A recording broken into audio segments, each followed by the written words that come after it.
Kassite Secrets, unveiling the dark rituals and brutal beliefs of an ancient Tribith. Kassites stand as one of history's most elusive tribes and ancient people, who ruled parts of Mesopotamia for centuries, yet left behind whispers instead of clear stories. Their name emerges from shadowed ruins and broken tablets, a ghostly presence woven into the tapestry of empires long gone. Despite their influence, the Kassites remain largely a mystery, their origins unclear, their customs hidden beneath layers of time. What sets the Kassites apart is their uncanny ability to hold power through secrecy and discipline. Their society was built on unyielding laws and rigid traditions, where loyalty was demanded and defiance met with unforgiving consequences. The walls of their cities concealed rituals that few outsiders glimpsed, ceremonies mixing fear and faith, endurance and pain. In their culture, strength was not only physical but deeply spiritual, connected to the gods they worshipped with both reverence and terror. The Kassites' harsh world was shaped by survival in a land of shifting sands and rival kingdoms. Their legal codes, though barely surviving in fragments, hinted punishments designed to maintain order through dread. These laws controlled every aspect of life, enforcing a brutal sense of justice that forged their reputation. Their rituals carried a dark weight, from blood rites to public trials, blending the sacred with the savage. Behind the silence of ancient texts, the Kassites reveal a people who embraced extremes where power was rooted in fear and belief intertwined with harsh realities. Their legacy challenges modern understanding of ancient tribes, offering a glimpse into a civilization where mystery and menace walk side by side. Their shadowed foundation leads deeper into the rituals that tested their will and shaped their identity. Rituals born from fire and blood, demanding total commitment. The Kassite rite of passage was no mere ceremony, it was a crucible of blood and fire, designed to forge warriors from boys and leaders from the broken and the brave. From the moment the initiation began, pain became the language of loyalty. Young men faced relentless trials that pushed their bodies to the edge, each scar a testament to survival and strength. Endurance was demanded not only as proof of physical power, but as a symbol of unyielding commitment to the tribe's harsh code. These trials unfolded before the eyes of the community, turning pain into spectacle. Flames licked the air as fire danced dangerously close, and the scent of burnt offerings filled the heavy atmosphere. Blood offerings weren't just sacrifices to the gods, they were the lifeblood of the tribe's unity, binding each initiate to ancestors and spirits in an unbreakable chain. The sharing of blood in these ceremonies was both literal and symbolic, marking the passage from boyhood to manhood with permanent, visible proof.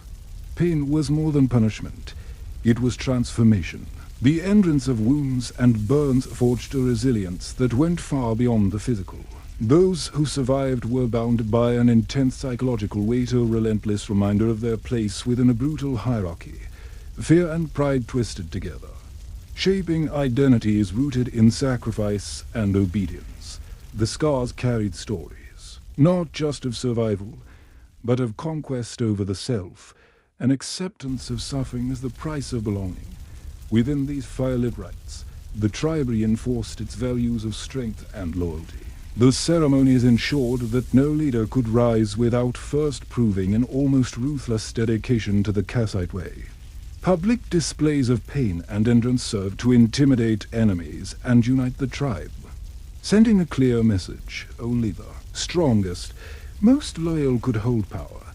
These rites reveal the Kassites' belief that true strength was born from suffering, and leadership demanded more than skill. It required an iron will tempered by fire. The echoes of these brutal ceremonies linger in the bloodlines of the tribe, setting the stage for the severe laws and punishments that would keep their society tightly bound in fear and order.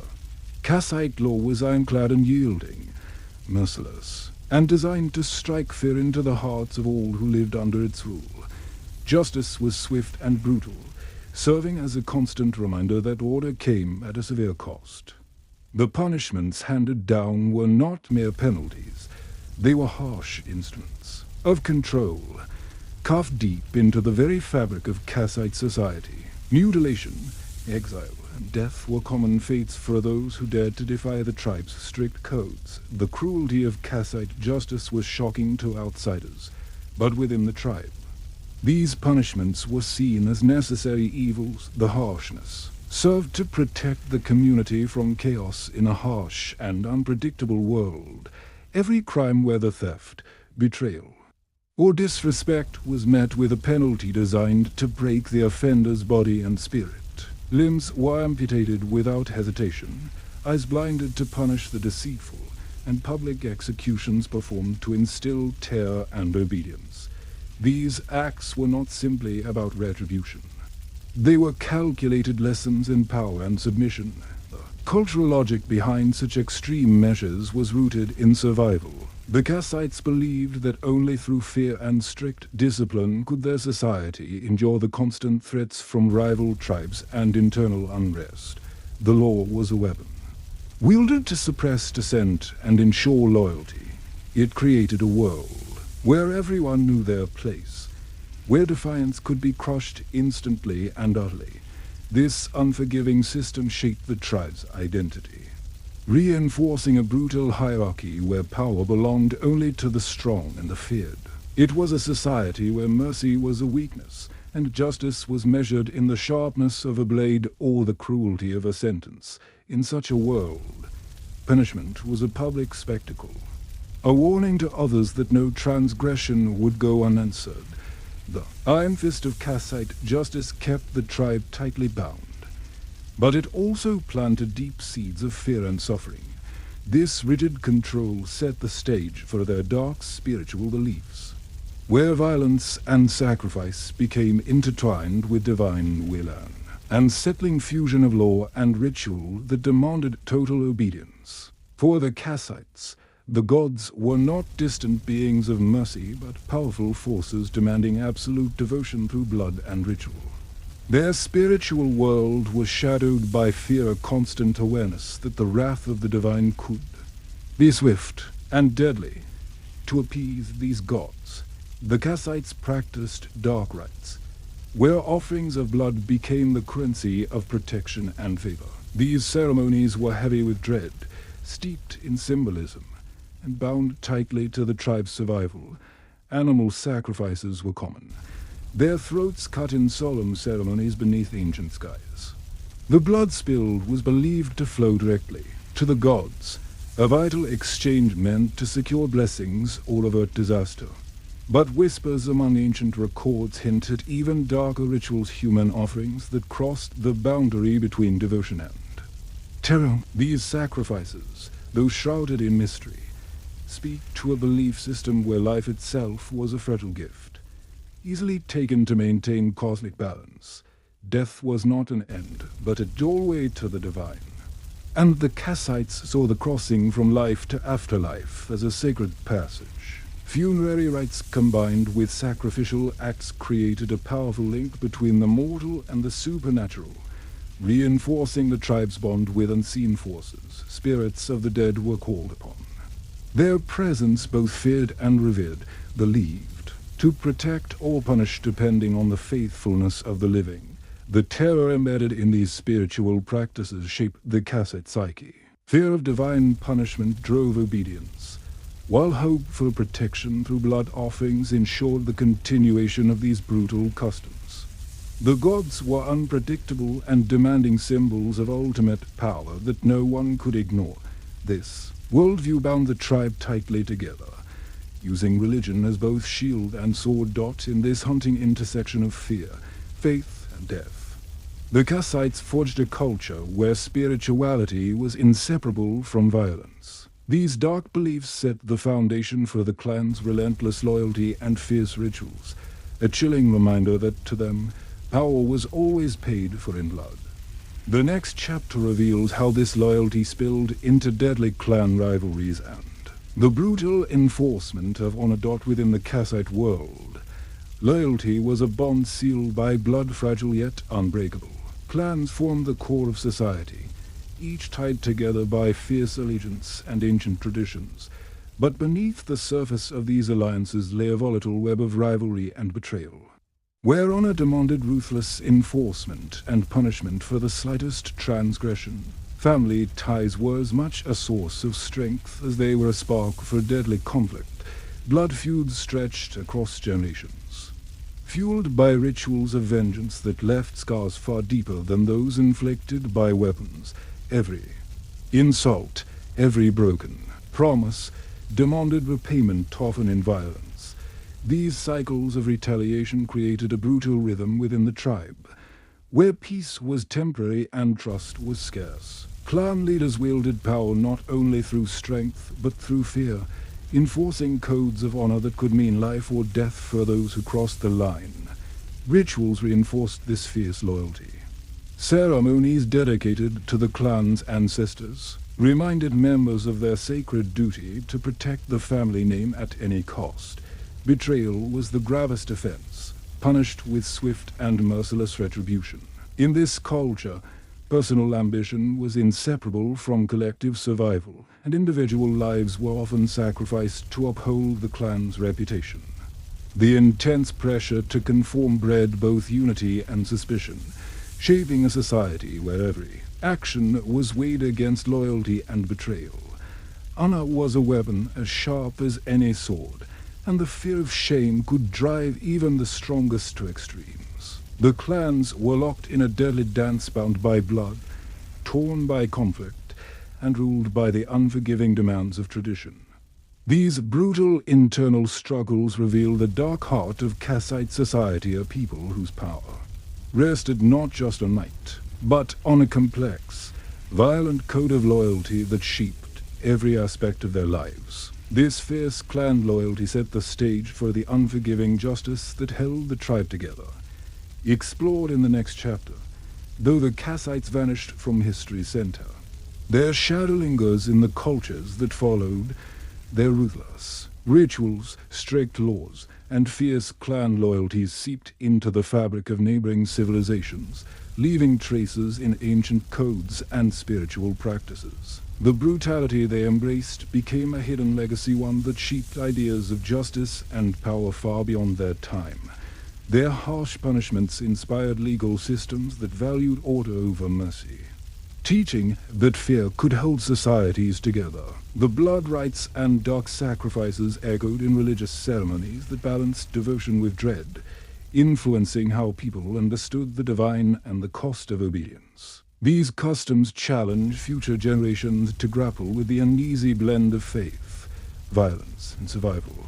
The Kassite legacy is a stark reminder of humanity's dual nature, the drive to create structure and meaning, entwined with a capacity for cruelty and control. Their story unsettles, forcing a deep look at how ancient peoples maintained order through extremes that feel alien yet strangely familiar. It asks difficult questions about the price of power and the shadows cast by tradition. As echoes of their blood-stained rituals fade into history, the Kassites remain a haunting example of a civilization where fear, faith, and brutality were inseparable. Their dark legacy invites reflection on the complexities of human belief and the ancient roots of law, loyalty, and sacrifice, an enduring testament to the mysteries buried beneath time's sands. Hurrian Tribe, unveiling the dark rituals and unthinkable beliefs of an isolated people deep within the dense jungles of Papua New Guinea, far from the reach of modern roads and cities, lies the realm of the Hurrian Tribe. This isolated people hold fast to a way of life frozen in time, ancient, fierce, and shrouded in mystery. Their home is a place where the forest breathes thick with secrets, where every tree, every shadow, feels alive with the spirits of ancestors long gone but never forgotten. The Hurrian are warriors not just in battle, but in spirit, bound by laws and rituals that outsiders would call terrifying, even cruel. Yet for them, these rites are the very fabric of existence.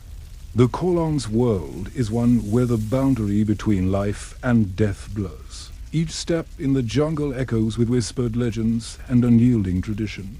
Their survival depends not only on skill and strength, but on a sacred balance maintained through customs that defy modern understanding. Fierce loyalty to tribe and bloodline shapes every action, while the unseen forces of the spirit world govern the fate of every man, woman, and child. Isolation has protected the Kolong from outside influence, allowing their most extreme practices to remain intact. Their rituals involve acts that shock the mind, pain, and sacrifice woven into ceremonies meant to honor ancestors, punish enemies, or cleanse the soul. These rites are not performed lightly. They are fierce, often brutal, and carry a weight that echoes through generations. To the Kolong, such practices are essential. They are survival, identity, and power all at once. Strangers who glimpse the tribe's customs see chaos and cruelty. But beneath lies a deeply complex society where fear, respect, and devotion hold a delicate balance.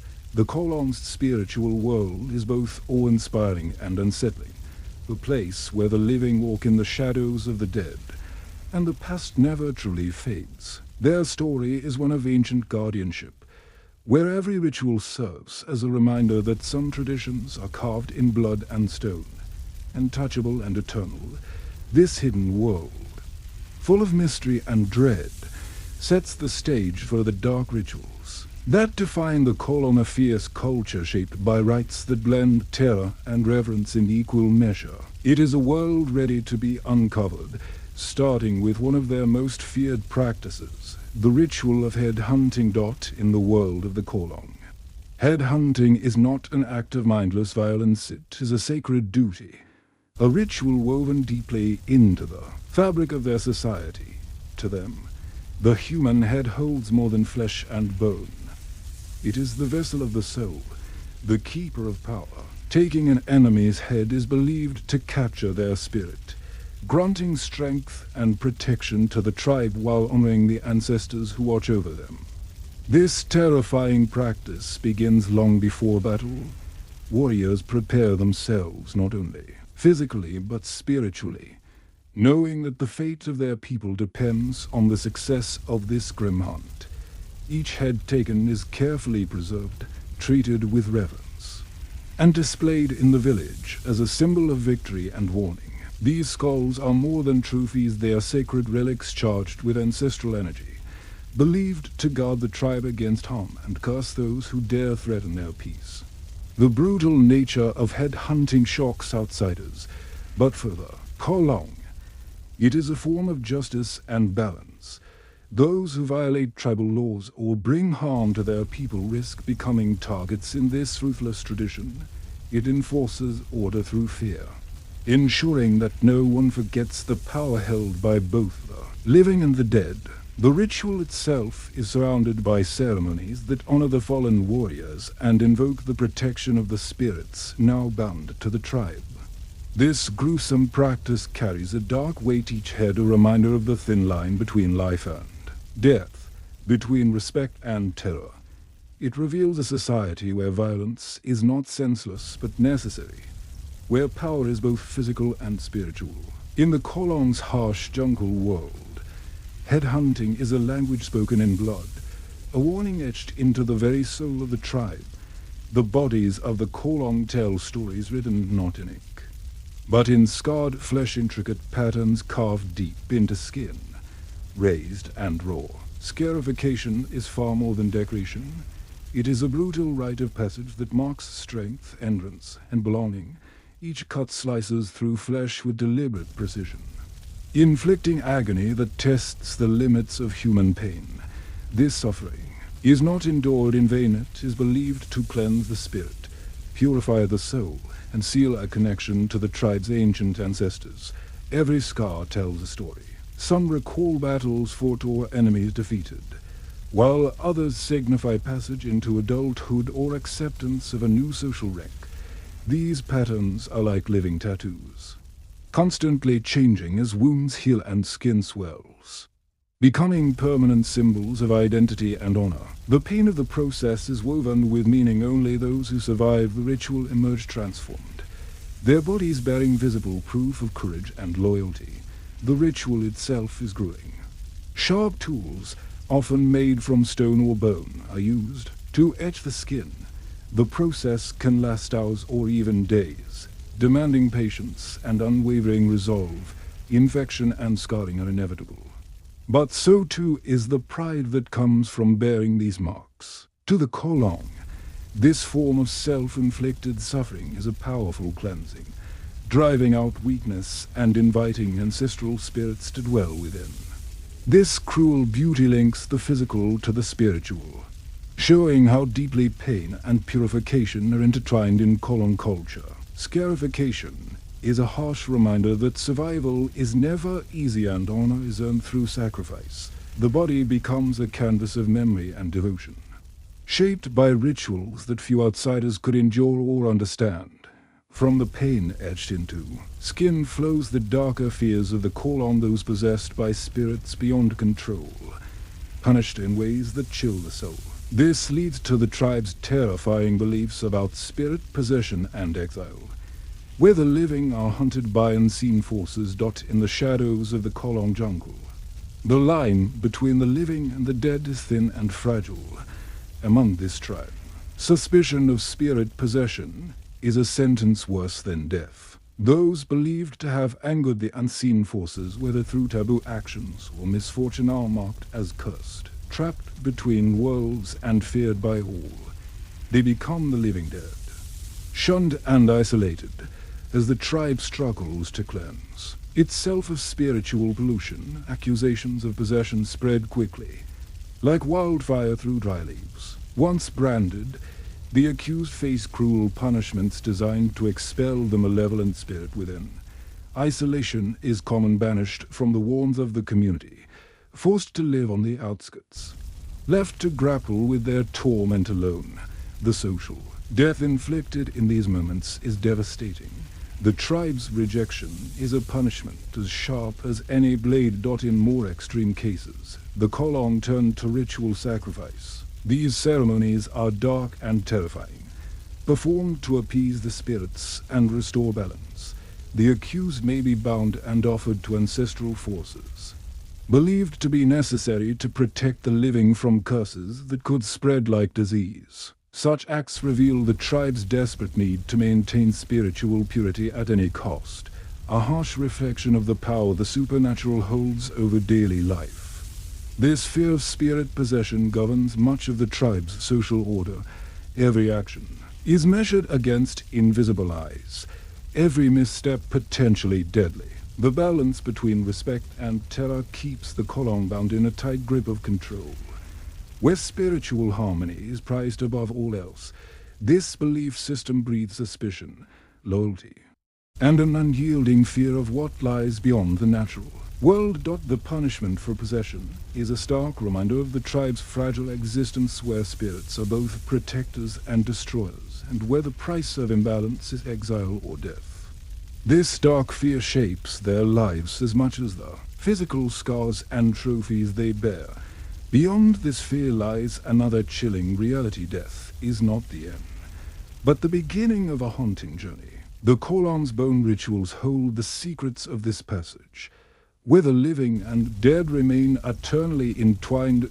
In Kolong belief, death is not a final farewell, but a passage into a shadowed realm where ancestors live on, watching and influencing the world of the living.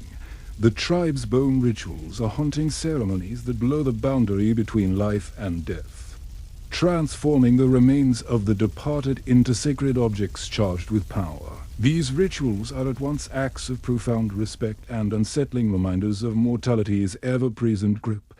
After a body has returned to the earth, the bones are carefully exhumed, cleaned, and prepared for a ritual unlike any other. Every bone is meticulously washed and painted, often with striking patterns that symbolize the spirit's journey and its new role as guardian.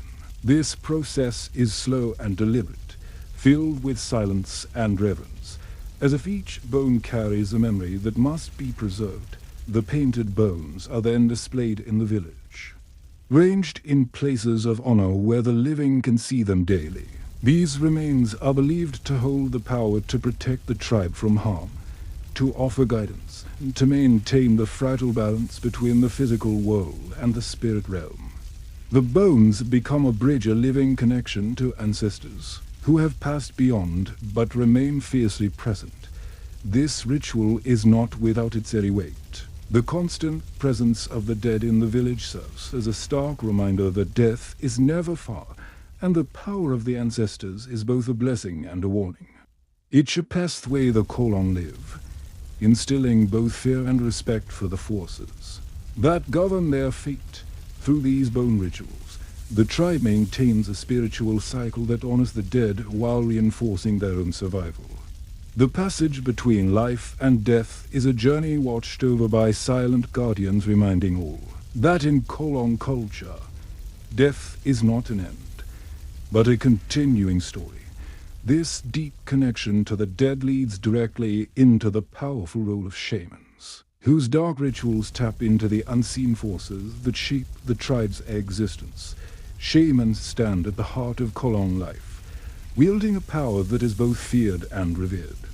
They are the unseen bridge between the physical world and the shadowy realm of spirits' forces that shape every moment of existence. Their presence commands respect, for they alone can call upon dark powers to heal wounds or unleash destruction.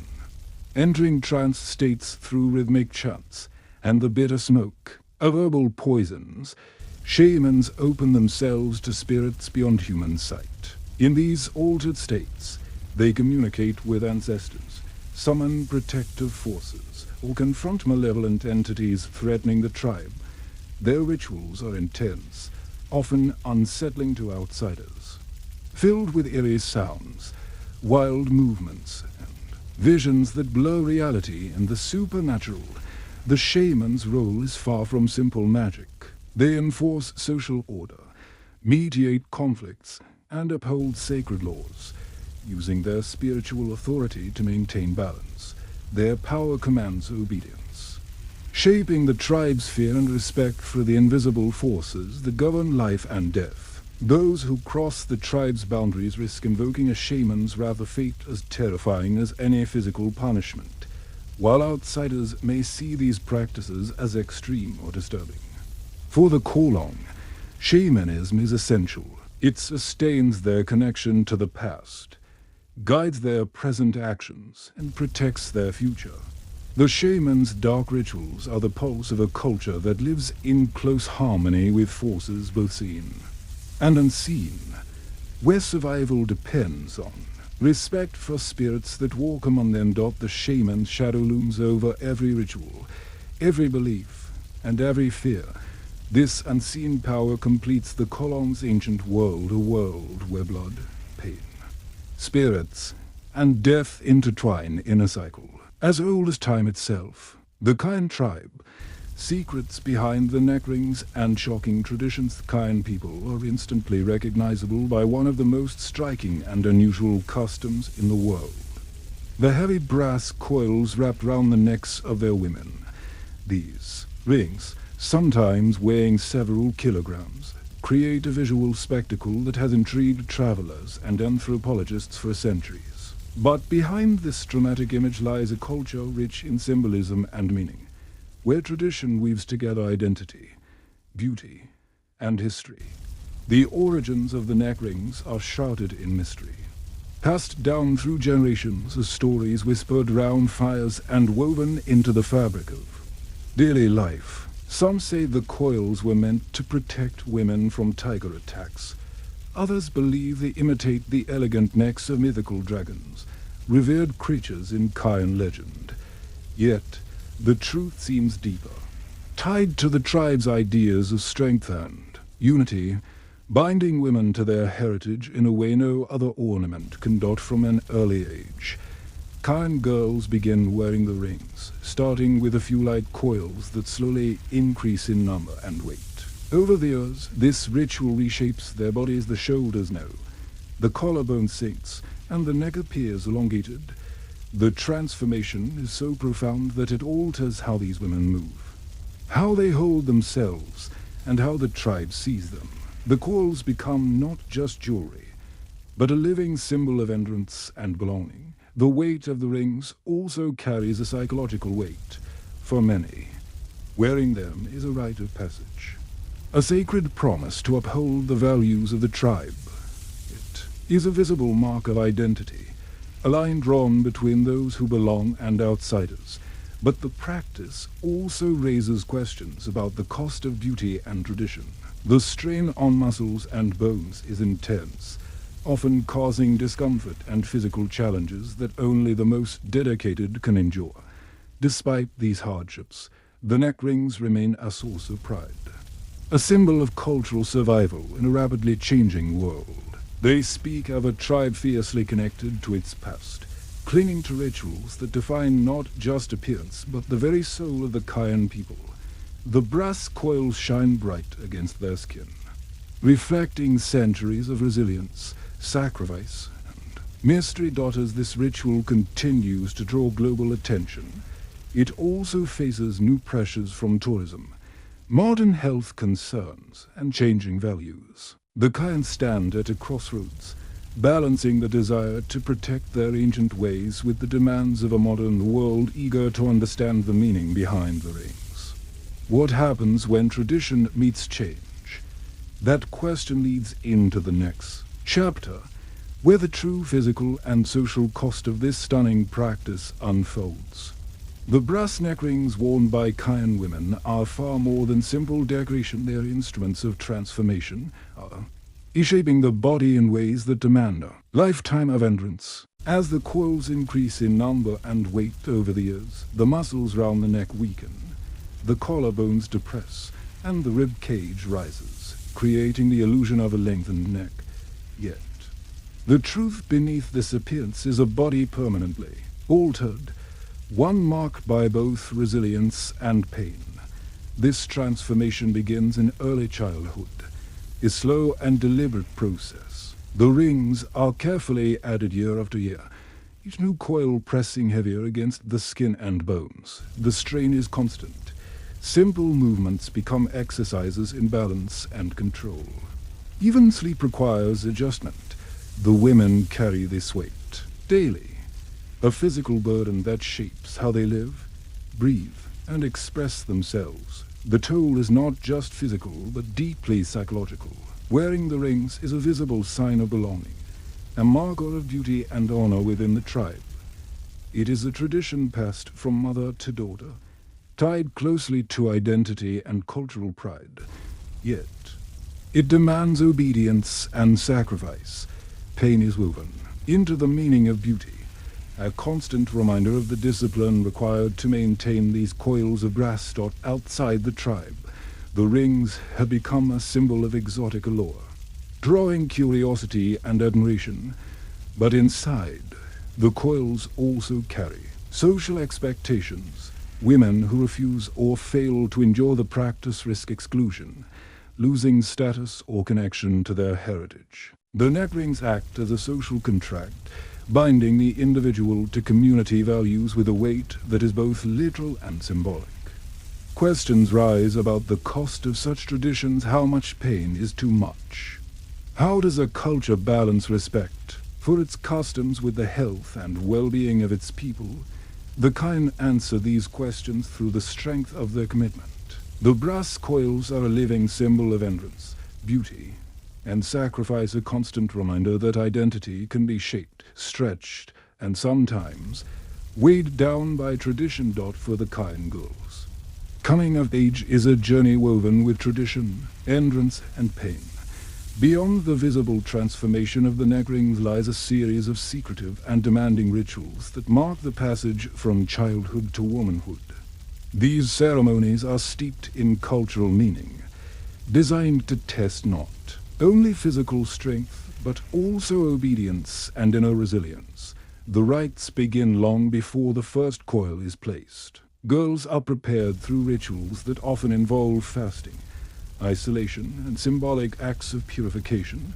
These practices are meant to cleanse both body and spirit, readying the young girls to carry the weight of their heritage.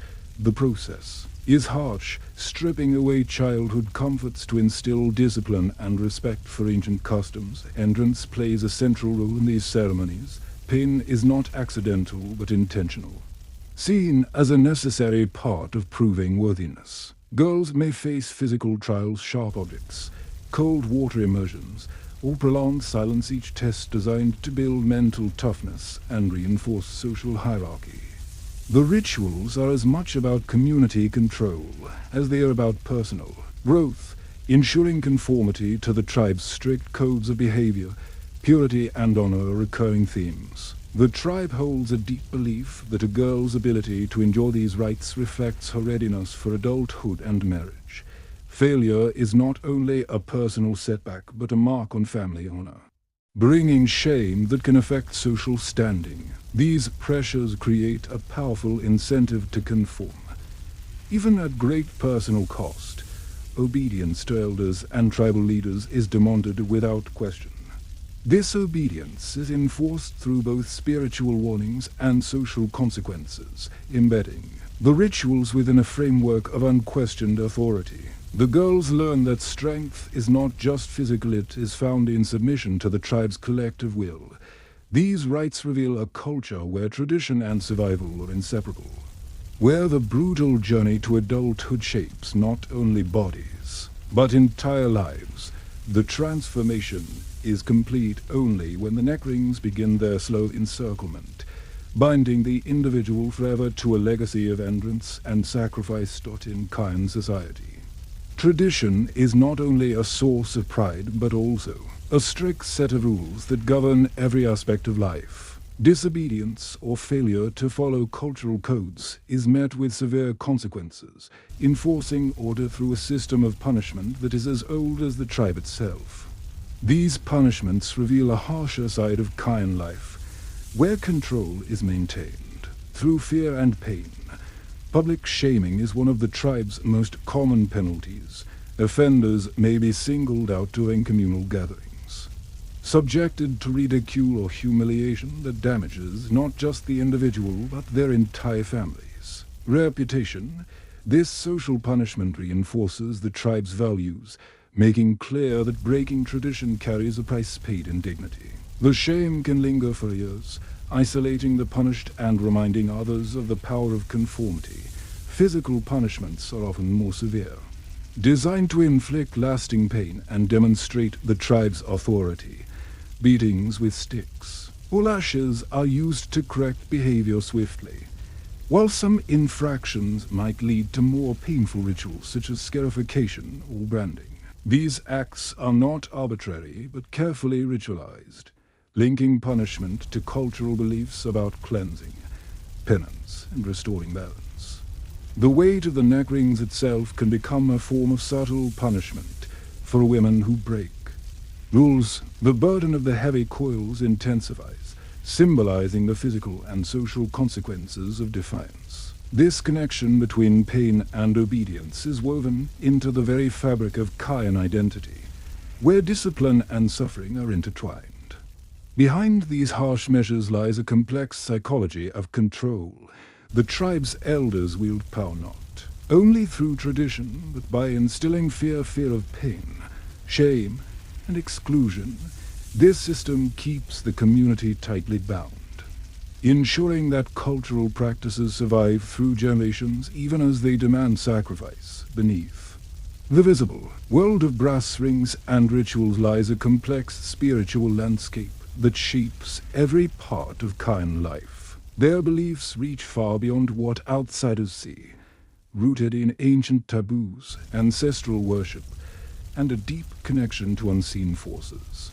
These spiritual elements provide the foundation for their extreme customs, giving them meaning and power that go beyond physical appearances. Central to the Kayan worldview is the belief in spirits that inhabit the land, the forest, and even the bodies of people. These spirits demand respect and careful attention. Violating taboos risks bringing misfortune or illness. Certain actions, words, or even thoughts are forbidden because they might anger these invisible guardians. This spiritual Caution governs daily behavior, creating a tense balance between the material world and the unseen. Ancestral worship plays a vital role in preserving tribal identity and continuity. The Kayan honor their forebears through ceremonies and offerings, believing that their ancestors watch over the living and influence their fate. Maintaining the neck rings and enduring harsh traditions are seen as ways to honor this. Lineage each coil a symbol of respect and connection to those who came before. Breaking with tradition is more than rebellion. It is a betrayal of the ancestors themselves. These spiritual beliefs also justify the tribe's extreme practices. Pain, sacrifice, and discipline are understood as necessary to maintain harmony with the spirit world. The hardships of wearing the neck rings or undergoing painful rites are not mere customs but sacred acts, binding the body and soul to the tribe's heritage. Through this lens, suffering is transformed into a form of spiritual strength and protection. Yet, this hidden world carries a haunting weight. The constant presence of spirits and the fear of taboo create a culture of vigilance and caution. Life is lived under the watchful eyes of forces both protective and unforgiving, shaping behavior in ways that outsiders may never fully grasp. The Kayan tribe now stands at a critical crossroads, caught between the weight of ancient tradition and the unstoppable forces of the modern world. Tourism has brought the outside gaze directly to their villages, turning their neck rings into symbols not only of cultural pride, but also of spectacle. Visitors arrive eager to witness this living tradition, often reducing the sacred practice to mere entertainment. This growing attention has sparked intense debate within the community about identity, dignity, and the cost of exposure.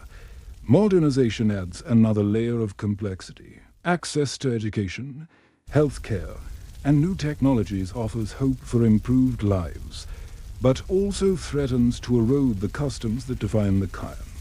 Younger generations face difficult choices: to embrace change and opportunity, or to carry on rituals that demand pain and sacrifice. These choices are not simple, they carry emotional weight tied to family, honor, and belonging. Human rights criticism challenges the practice of neck rings as harmful or oppressive. Outside voices question whether the physical strain and social pressures can be justified. These critiques have forced the tribe to confront uncomfortable questions about autonomy and tradition. Some see the rings as a symbol of empowerment. Others view them as a burden imposed by rigid customs. Despite these pressures, the Kayan show remarkable resilience. Many seek ways to preserve their heritage while adapting to new realities, blending old rituals with modern life. The brass coils continue to circle young women's necks, but now with a renewed conversation about choice and meaning. This delicate balance of pride, survival, and change shapes the future of the Kayan tribe, a future where ancient customs meet the demands of a rapidly shifting world. The story of their neck rings is far from over, revealing not just a culture's past, but its ongoing struggle to define itself in the face of transformation. Inside the Kombai, secrets of a tribe where survival means brutality. Deep within the endless green maze of Papua's rainforests lives the Kombai tribe. A people as mysterious as the towering trees they call home. Their world is one of shadow and silence, where the air is thick with humidity and the cries of unseen creatures echo through the canopy. Cut off from the modern world, the Kombai exist on the edge of survival, their lives shaped by a relentless struggle against nature and the secrets they fiercely protect. The tribe's homes are not built on the ground, but high among the branches. Perched like giant nests in the tallest trees, these tree houses, crafted from hardwood and vines, soar up to 40 meters above the forest floor, an architectural feat born from fear and necessity. Living above the earth serves as protection from rival tribes, deadly animals, and even the forest itself. Climbing to these heights requires not only strength, but an intimate bond with the wilderness. The trees are their fortress and their prison, Hunting is the tribe's lifeblood, a practice that merges survival with ritual. Spears, bows, and traps are tools of both food gathering and ceremony. Each hunt carries a sacred weight, believed to connect the hunter with ancestral spirits. The line between necessity and ritual blurs, as blood spilled in the hunt feeds both body and soul for the Kombai. The forest is not just a place to live. It is a living, breathing entity demanding respect, fear, and obedience. This fierce independence and isolation have preserved customs that seem brutal, even terrifying, to outsiders. Stories whisper of violent rites, sacrifices, and a harsh code, of justice governed by tradition rather than law. These practices are woven into the fabric of their existence, dark threads that reveal the cost of survival in one of the world's most unforgiving places. Estot, the Kombai's world is one of constant vigilance, where every shadow might hold danger, and every tradition carries the weight of ancient power. To understand their terrifying customs is to glimpse a world where humanity and wildness are intertwined, where survival demands more than strength. It demands sacrifice. Rising like ancient sentinels above the thick jungle floor, the Kombai tree houses stretch toward the sky, balancing on branches that sway with the whisper of the wind. These towering structures, sometimes reaching over 40 meters high, are more than mere shelters. They are lifelines carved from wood and vine, built to defy gravity and the dangers lurking below. Each tree house is a fortress suspended in the canopy, a refuge from snakes, rival tribes, and the relentless threat of predators. Constructing these homes demands extraordinary skill and fearless resolve, without nails or modern tools. The Kombai weave hardwood planks and flexible vines into platforms and walls that cling to the massive trees. Every beam is carefully chosen, every knot expertly tied, creating a living architecture that blends seamlessly with the forest. The slightest mistake could mean a deadly fall. Yet this danger is accepted as part of daily life. Climbing the steep ladders made of rattan or bamboo requires steady hands and nerves of steel, as one slip can be fatal. But these tree houses are more than survival shelters. They are powerful symbols of status and strength within the tribe. The size and height of a family's home signal their standing and bravery. The highest homes belong to the most respected warriors and elders, who watch over the forest like silent guardians. From these heights, the Kombai scan the horizon for danger and opportunity, their lives intertwined with the towering trees that sustain them. Living in the canopy also holds deep spiritual meaning. The forest is sacred, and to rise above the ground is to draw closer to the spirits that dwell among the leaves and sky. The tree houses become places where the physical and spiritual worlds meet, where rituals can be performed far from the distractions and threats below. Yet, this closeness to the spirits comes at a price, the constant awareness that one false step could end in tragedy, that every day is a battle against gravity itself. This delicate balance of power, fear, and faith shapes the Kombai's existence. Their homes are not just structures, but living symbols of a culture that thrives on danger and reverence. The forest's giants are their protectors, their prisons, and their legacy. Becoming a man among the Kombai is a passage carved in blood, pain, and unyielding courage from a young age. Boys are prepared to face brutal trials that will mark their entrance into adulthood, a journey steeped in violent tradition and sacred meaning. These initiation rituals revolve around hunting, sacrifice, and a relentless proving of strength, weaving together survival and spiritual power in a deadly dance. Hunting is the heart of these ceremonies. Young men must track and kill dangerous animals alone, relying on skills passed down through generations. This is not mere survival. It is a sacred act believed to connect the hunter's spirit with the forest's ancient forces. The hunt serves as both a test and a rite, where failure can mean shame or even exile. The jungle is unforgiving, and every step could bring death. Yet the Kombai see this risk as essential to forging true warriors. Blood sacrifice follows the hunt, a ritual of dark significance. Animals are killed not only for food, but to honor the spirits that govern the forest. Their blood, spilled in carefully orchestrated ceremonies, is thought to cleanse and strengthen the tribe. The sacrifices are solemn yet violent, with chants and offerings that echo through the trees. This act binds the young men to their ancestors and to one another, reinforcing a social order built on fear, respect, and loyalty. The challenges extend. Beyond hunting and sacrifice, initiates face trials designed to push them to the edge of endless painful rituals that might involve scarring, fasting, or tests of silence. These ordeals prove their resilience and commitment, shaping their identity and place within the tribe. Each trial is a reminder that manhood is earned through suffering and unshakable courage. These ceremonies also serve a darker purpose, to instill fear and obedience.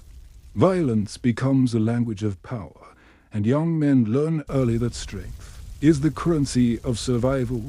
The tribe's unity is maintained through shared pain and the unspoken understanding that weakness invites danger. In this harsh world, violence is not just accepted, it is necessary. The initiation rites are more than ancient tradition.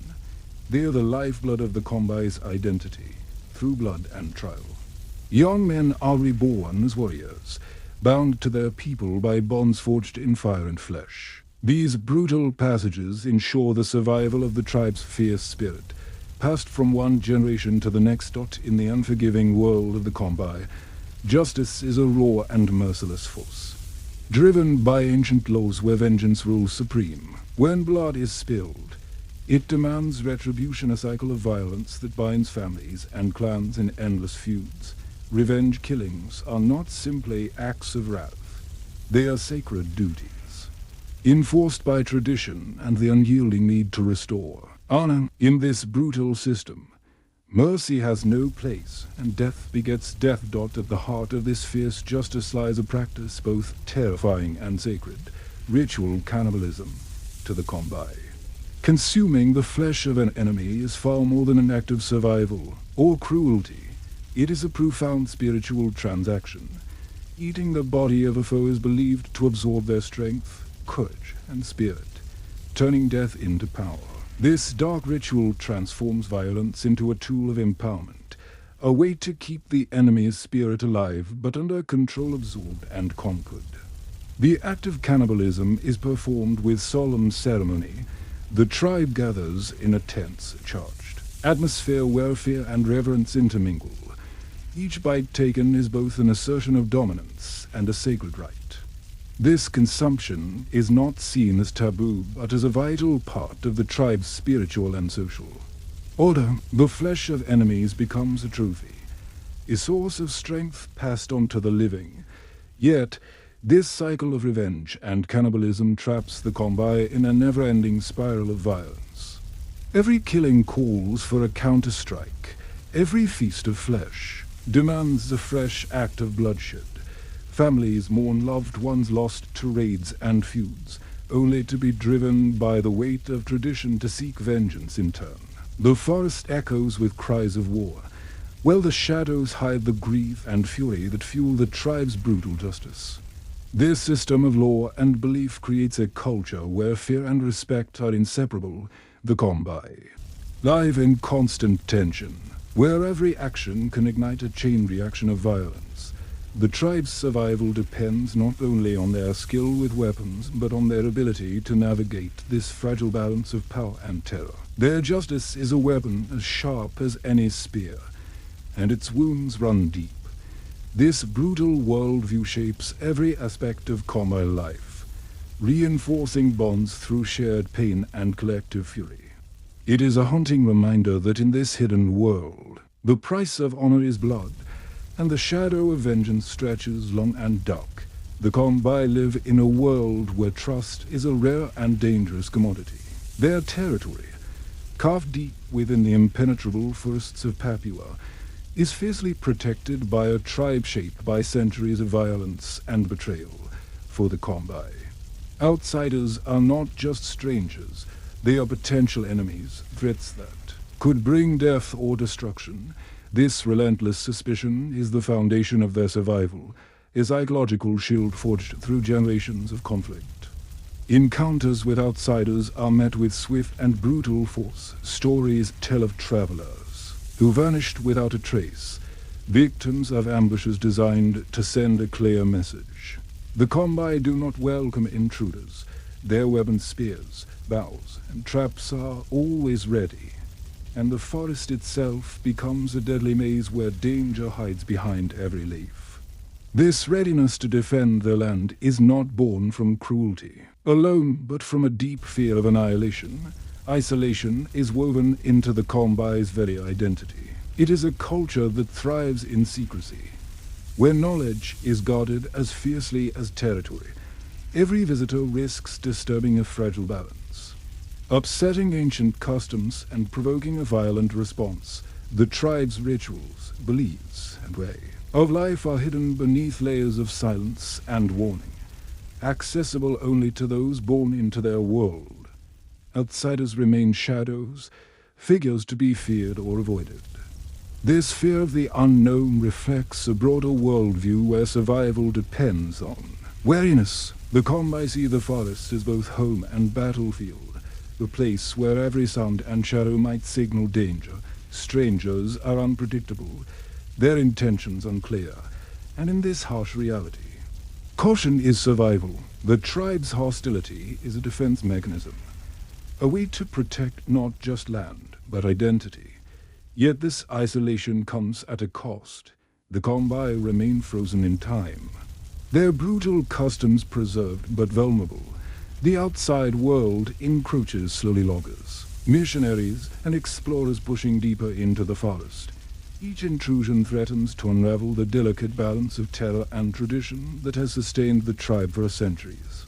In this web of fear and secrecy, the Kombai stand as guardians of a brutal, hidden world. Their story is one of survival through silence and suspicion, where isolation is both armor and prison.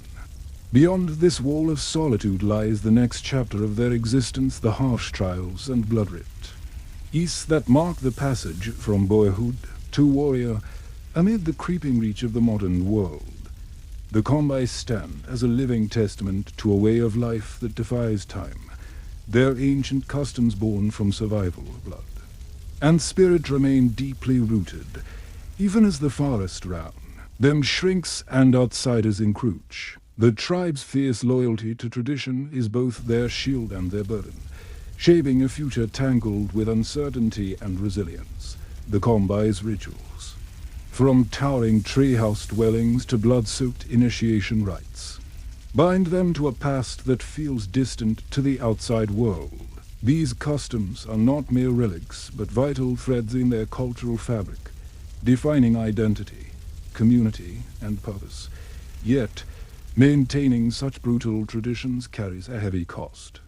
Generations are marked by violence and loss, cycles of vengeance and sacrifice that leave scars both visible and unseen. Pressure from loggers, missionaries, and governments threatens to dismantle this fragile world. Roads cut through the jungle, bringing new diseases, ideas, and demands for change. Some Kombai face impossible choices whether to resist with the same fierce isolation of their ancestors or adapt to us. But in a world that refuses to stay distant, the tension between preservation and survival pulls at the tribe's core. Despite these challenges, the Kombai's spirit endures, their deep connection to the forest, their sacred rituals, and the unbreakable bonds forged through shared hardship continue to define them. The tribe's future is uncertain, hanging in the balance between extinction and endurance. Each decision echoes with the weight of history. Every act of resistance a statement that this culture refuses to vanish quietly. The Kombai remain guardians of a brutal, haunting legacy, a culture forged in the extremes of fear and faith, survival and sacrifice. Their story is a reminder that some worlds exist at the edge of time, held together by rituals that challenge the limits of human entrance as the forest changes around them. The tribe's ancient trials and rites still call out next, the brutal passages that mark the journey from boyhood into the heart of Kombai manhood. Inside the Kaluli, the tribe that lives among the dead and builds in the trees, the Jarawa Tribe lives in a world that most will never see, a realm where the thick green jungle stretches endlessly, swallowing sunlight and sound, far from modern roads or cities. Deep in Papua New Guinea, these people have claimed the tallest trees as their homes, their houses perched 30 meters above the forest floor, balanced on fragile trunks that sway with every gust of wind. It is a place where the sky seems within reach, but the ground feels like a distant memory. For generations, the Kaluli have built their lives among the canopies, crafting tree houses from wood and leaves with hands shaped by the wild.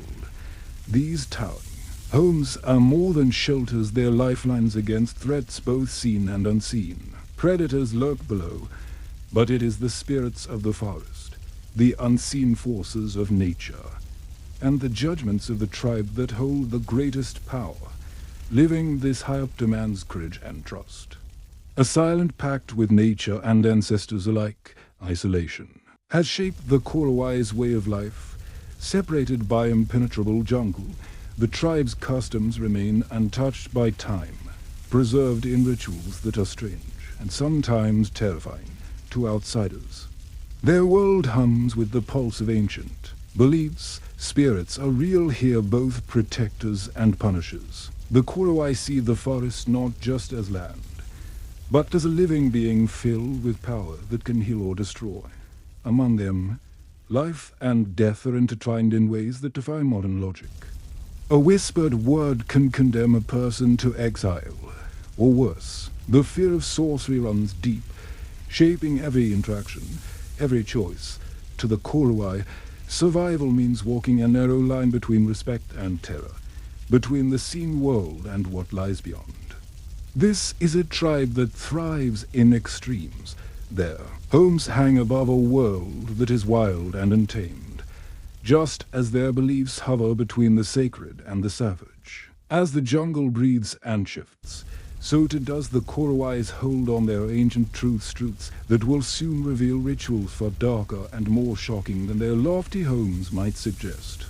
Beneath the towering trees and the quiet canopy, the Kaluli's way of life hides secrets that challenge the limits of entrance, justice, and humanity itself. To understand this tribe is to step into a world where survival means embracing the bizarre and sometimes the brutal.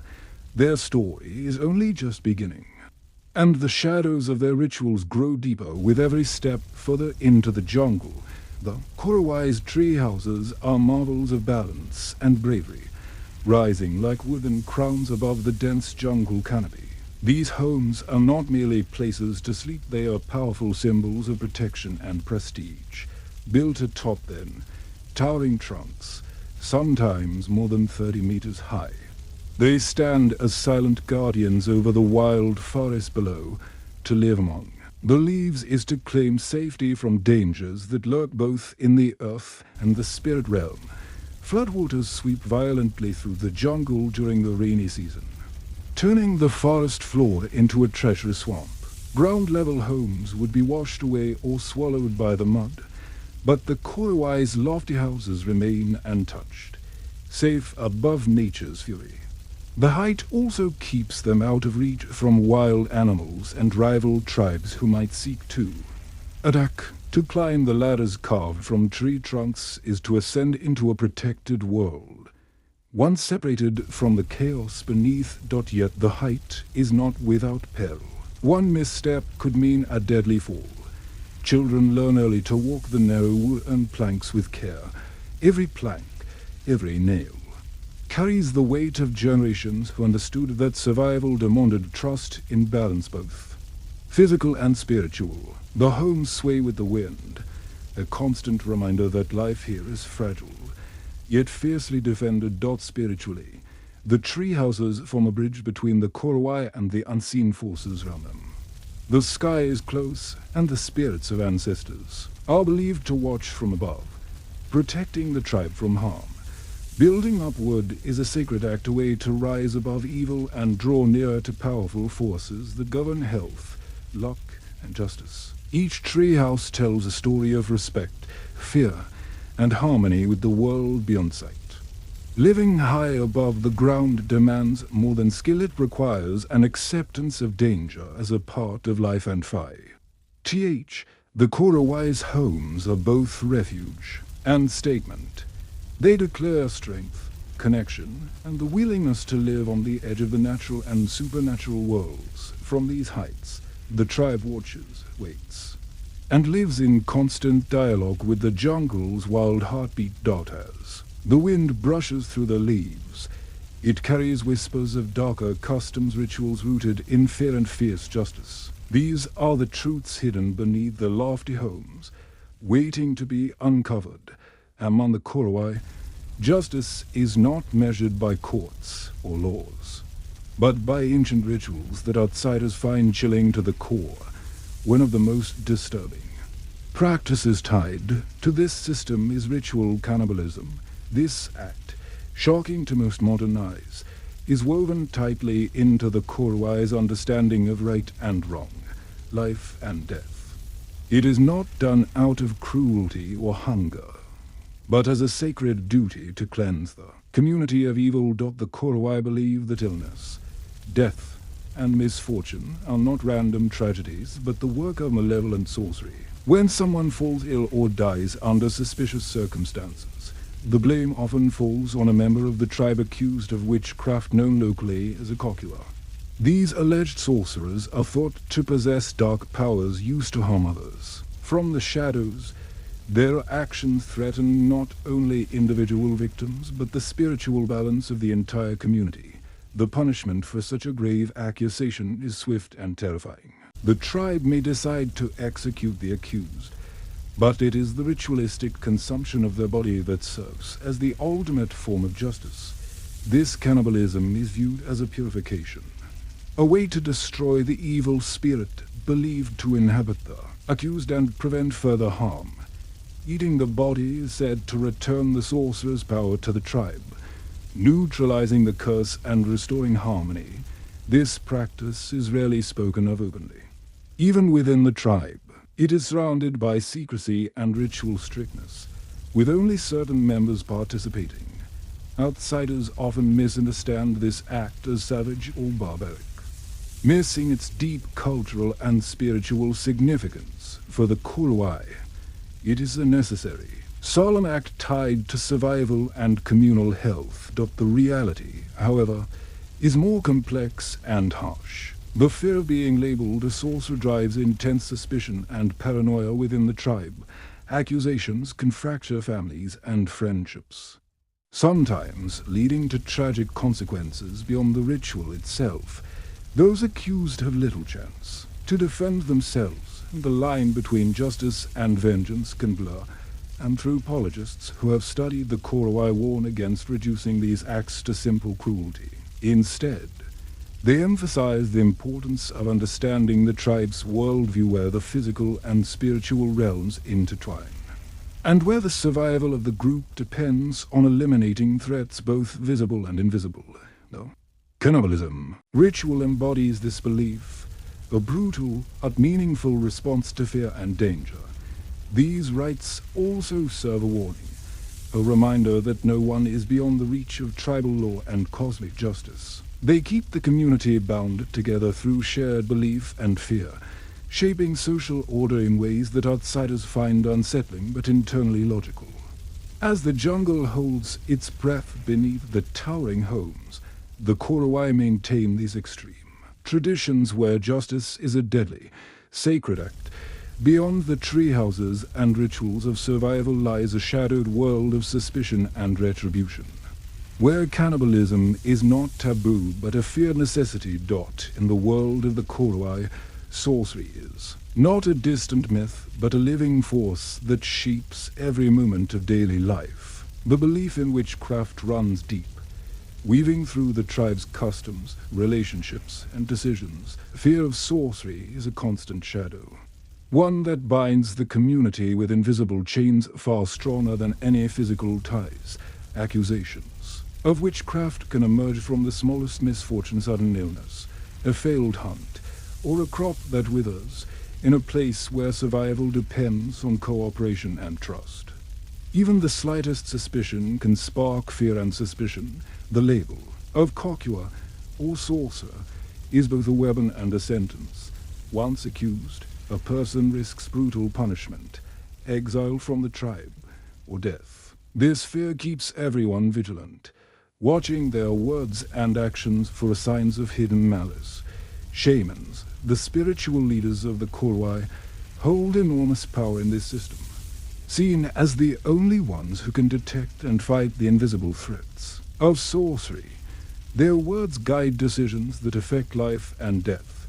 They perform rituals to identify the source of evil, often naming individuals whose guilt is never questioned.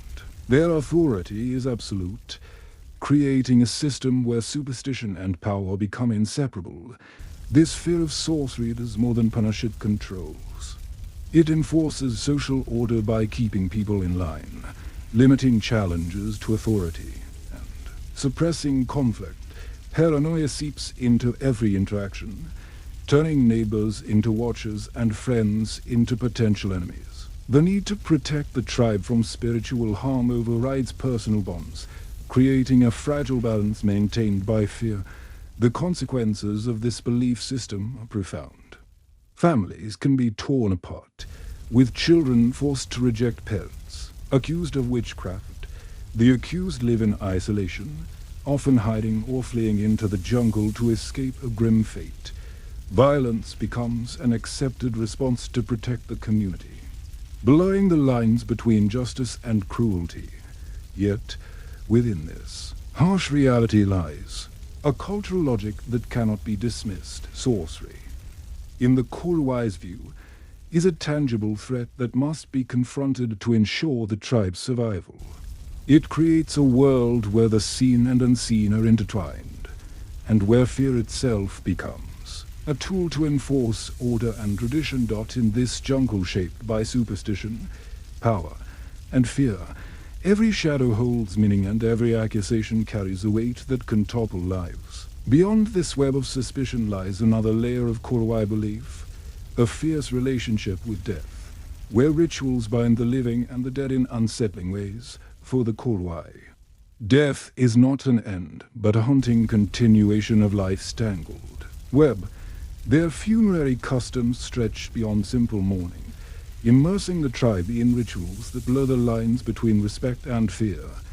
In this world where spirits walk among the living, the dead remain close, sometimes dangerously so. When a tribe member dies, the body is often kept inside the tree house for weeks or even months. This practice shocks outsiders, but for the Korwai, it is a vital part of honoring the spirit and ensuring its safe passage. The deceased's presence is believed to linger, watching over family and home.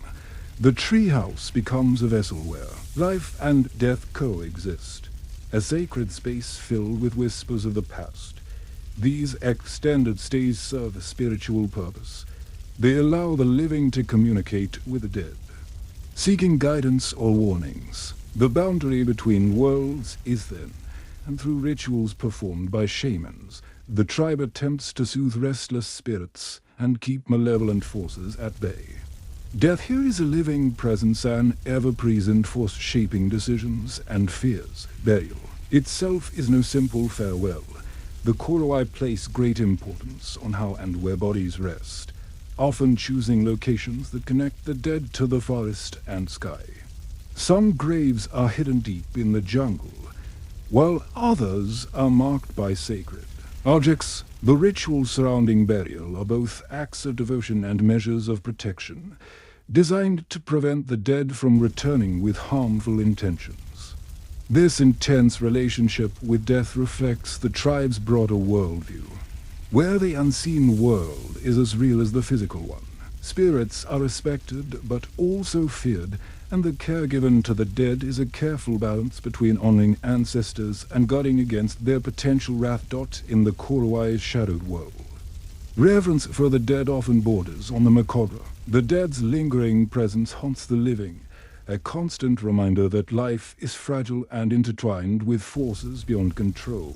This deep connection to death shapes not just funerary rites, but the tribe's entire sense of existence. As the cycle of life and death turns within the treetops, the Korowai face a world where survival depends on more than strength or skill. It demands navigating the dark rituals that bind them. Beyond these rites lies a reality shaped by relentless change, as the tribe confronts the pressures of the modern world. The Hurrian Tribe stands at a crossroads, caught between the ancient rhythms of the jungle and the relentless advance of the modern world. For centuries, their extreme customs, living high in the trees, fearing sorcery, practicing ritual justice, have defined their identity. Now, new forces challenge these traditions, threatening to reshape a way of life built on isolation and secrecy. Contact with outsiders has grown, bringing cameras, tourists, and government officials into the heart of the jungle. The allure of the Korowai's strange and dramatic customs draws attention worldwide, yet this exposure carries risks. Tourism provides income, but also invites change, tempting younger generations with new ideas and desires beyond the forest. The sacred practices once hidden now face scrutiny and misunderstanding. Government efforts aim to integrate the Korowai into broader society, offering education, health care, and infrastructure. These programs bring benefits, but also pressure the tribe to abandon or alter their rituals. Modern laws clash with tribal justice, especially regarding punishments once accepted as sacred duty. This tension sparks debates about cultural preservation versus human rights, placing the Korowai's future in uncertain balance. Inside the tribe, responses vary. Some elders fiercely defend tradition, seeing any change as a threat to their survival. Others recognize the need to adapt, hoping for a future where old beliefs coexist with new opportunities. This struggle creates fractures, as loyalty to ancestral ways meets the pull of progress. Despite the challenges, the Korowai's connection to their environment remains strong. Their tree houses still rise above the jungle, a testament to resilience and identity. Yet, the forest that sheltered them for generations is shrinking, and with it, the space for ancient rituals. The Korowai today embody a powerful story of survival, not just against nature's dangers, but against the forces reshaping their world. Their journey is a fragile dance between preserving a culture that terrifies outsiders and embracing change that could save it, as this tribe faces the future. Their ancient rites and beliefs stand at the edge of an uncertain horizon where the wild past meets the demands of modern life. Maasai lion hunters, the deadly rite of passage that defines a warrior for centuries. The Maasai have been revered as fearless warriors, their names whispered with or across East Africa. Yet beneath this legendary courage lies a brutal tradition few truly understand: the lion hunt. It is not just a test of skill or strength, but a deadly rite where young men face death armed with nothing but spears and unyielding resolve. This ancient ritual shapes their very identity, binding honor and survival in a perilous dance with one of nature's most formidable predators. The lion is more than an animal to the Maasai. It is a symbol of power, a creature woven into their stories, their spirits, and their place in the world. To kill a lion is to claim a sacred victory, proving a warrior's bravery not just to himself, but to his entire community. This hunt is a passage into adulthood, a mark that separates boys from men. Yet the price is high. A single misstep can mean a savage death or lifelong injury, and many never return. The ritual demands absolute fearlessness, a heart steady against overwhelming odds. Young hunters train their bodies and minds to endure pain, to face the roaring beast with calm defiance. Their world shrinks to the moment where spear meets flesh, where life and death blur in raw, terrifying immediacy. This is a realm of extremes where the pulse races, the skin prickles, and every breath counts. But beyond the physical danger lies a deeper, more haunting bond. The lion is both enemy and revered ancestor, a force that commands respect and demands sacrifice. The hunt is a dialogue with nature and the spirit world, a brutal exchange where the hunter risks his soul as much as his flesh. Each lion killed carries weight far beyond the kill itself, reshaping the hunter's place within the tribe, and the delicate balance between man and wild. In this hidden world of blood and honor, the Maasai lion hunt reveals a culture both awe-inspiring and unsettling, where tradition sharpens the edge of survival, and courage is etched in scars and stories. Before setting foot into the wild, young Maasai warriors enter a world of harsh trials designed to steel their bodies and minds for. Ahead, isolation is the first step removed from their families and comforts.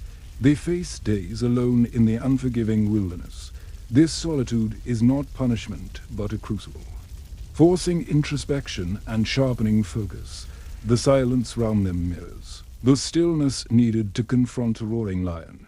Scarification follows a painful, deliberate marking of skin that transforms flesh into a map of courage.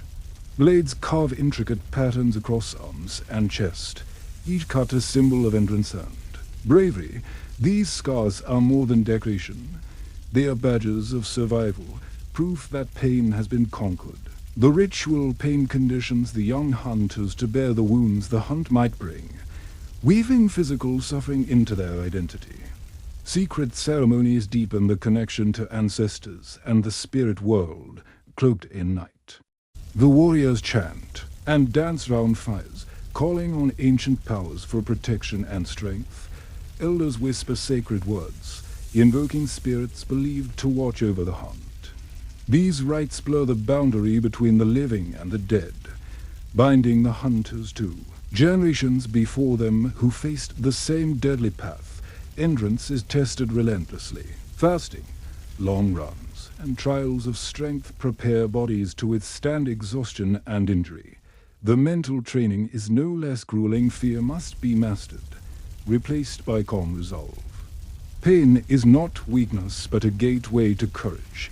Each ritual is a step closer to becoming more than a boy, transforming into a warrior whose fate is tied to the tribe's survival. These brutal preparations shock many outsiders, yet for the Maasai, they are vital threads in a tapestry of tradition. They prepare warriors not just to hunt lions, but to embody the spirit of the tribe, where death and honor walk hand in hand. The rituals set the stage for a deadly encounter with the king of beasts itself, where courage is tested like never before the moment the hunt begins.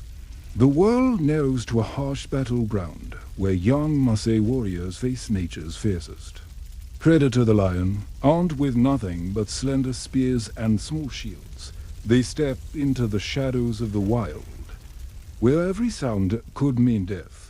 This is no mere contest of strength. It is a fight for a life against a creature whose claws and jaws have ended countless souls. The hunt is raw and merciless. Silence shatters with the roar of a lion, sharp and sudden, sending adrenaline surging through blood and bone. Warriors move carefully, eyes sharp, muscles tense like coiled springs ready to strike or flee. Each step draws them closer to a beast that weighs hundreds of pounds, hungry and deadly, its golden eyes burning with primal fury. When spear meets flesh, chaos erupts. The clash is violent. Desperate, lions strike with speed that defies human reflex, their powerful paws capable of crushing bones in a single blow. Warriors dodge, parry, and thrust, every movement a gamble against death. Injuries are common: deep gashes, shattered bones, torn muscles, yet turning away means losing. Oh no, many carry scars, reminders of battles where fate hung by a thread. Survival demands more than physical strength. It requires a warrior's mind to hold steady amid terror. The roar of the lion echoes in the soul, stirring fear that must be swallowed whole. Mental resolve becomes armor, sharper than any shield. The hunter's breath quickens, heart pounds. But calm focus can mean the difference between life and death. Those who return bear more than wounds, they carry the weight of memories where bravery and tragedy collide. Stories of the hunt are told in hushed tones, mixing pride with grief. The thin line between glory and demise is etched in every scar, every lost comrade, every breath taken in the shadow of the king of beasts. The deadly dance with lions is a ritual of extremes, a raw confrontation where courage meets savagery. It is a test that shapes the very essence of a Maasai warrior, preparing him for the burdens and honor of the tribe. Survival from the lion hunt is more than a personal triumph, it is a transformation marked deeply on the skin. The Maasai believe that true courage must be visible, etched into flesh through scarification. These scars are not just wounds. They are powerful symbols of bravery, maturity, and belonging. Worn proudly as proof of a warrior's passage through fire and death, the scarification process is brutal and unyielding. Using sharp blades, elders carefully cut intricate patterns into the hunter's arms, chest, or back. The open wounds are then treated with ashore herbs, intensifying the pain and ensuring the scars will remain vivid for life.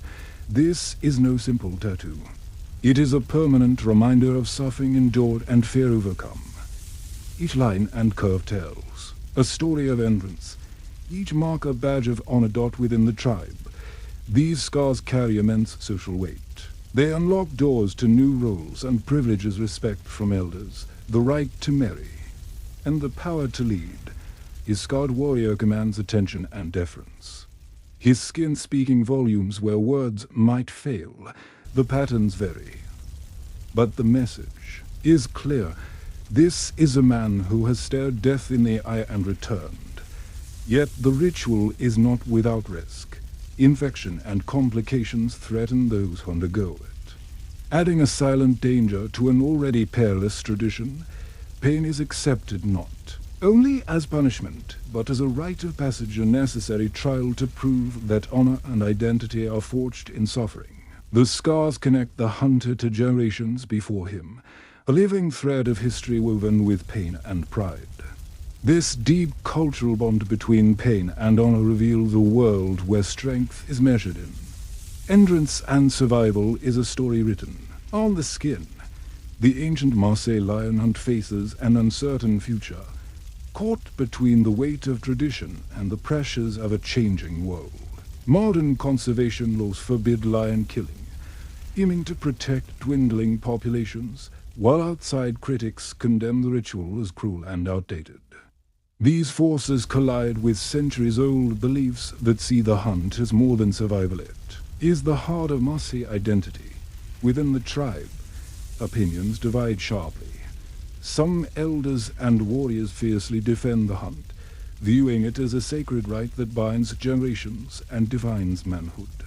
To abandon it would be to lose a vital piece of their culture, a thread connecting past, present, and future. For them, the lion is a symbol of strength and courage, and the hunt a proving ground for bravery and leadership. Yet others question the cost, the danger to both lions and hunters, along with growing legal risks, weigh heavily.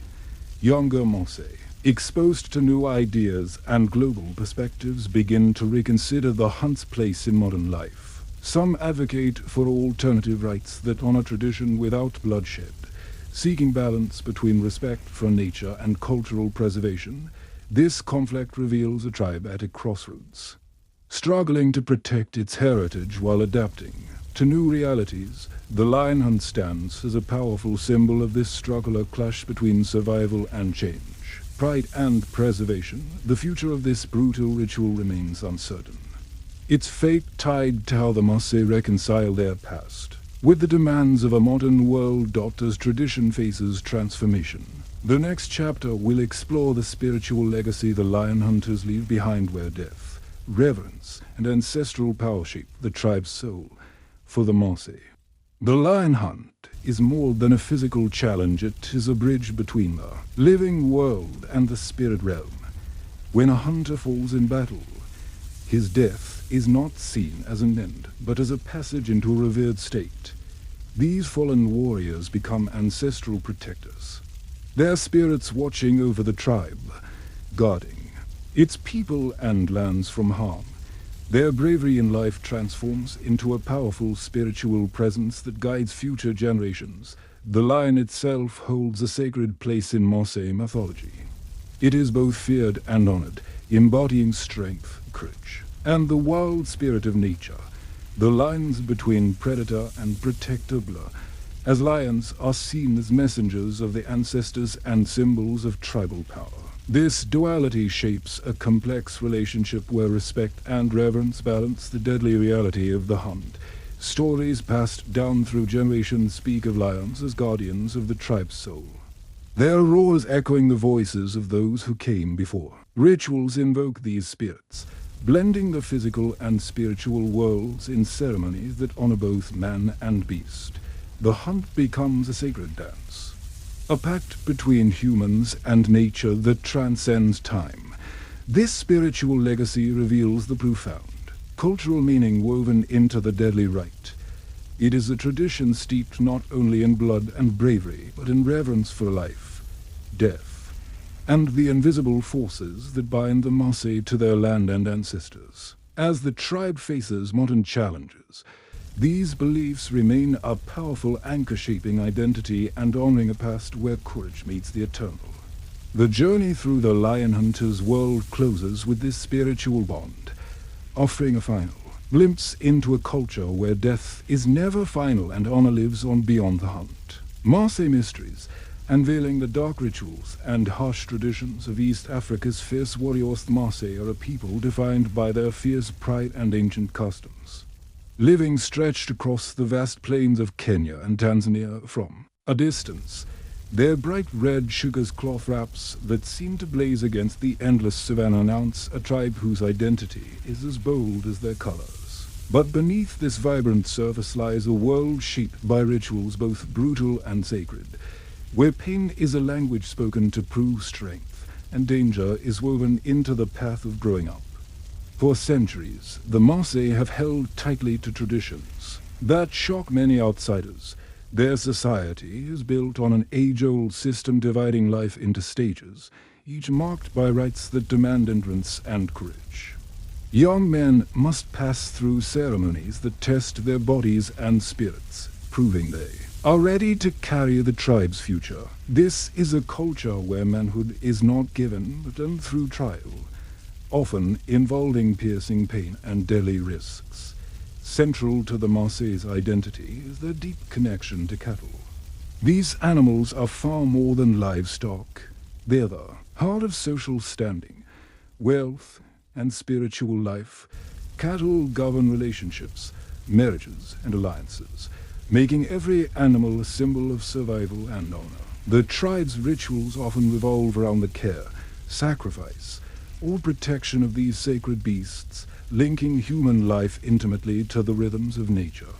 Rigid social roles shape every member of the tribe. Elders command respect and guide decisions, while women carry the weight of both household duties and the passing on of cultural values. Marriage is a strategic alliance, often arranged early, cementing family ties through cattle exchanges. Within this structure, silence and obedience often serve as the price for belonging. While stepping outside tradition risks exile or worse, the Maasai's fierce legacy is a testament to survival in a harsh world.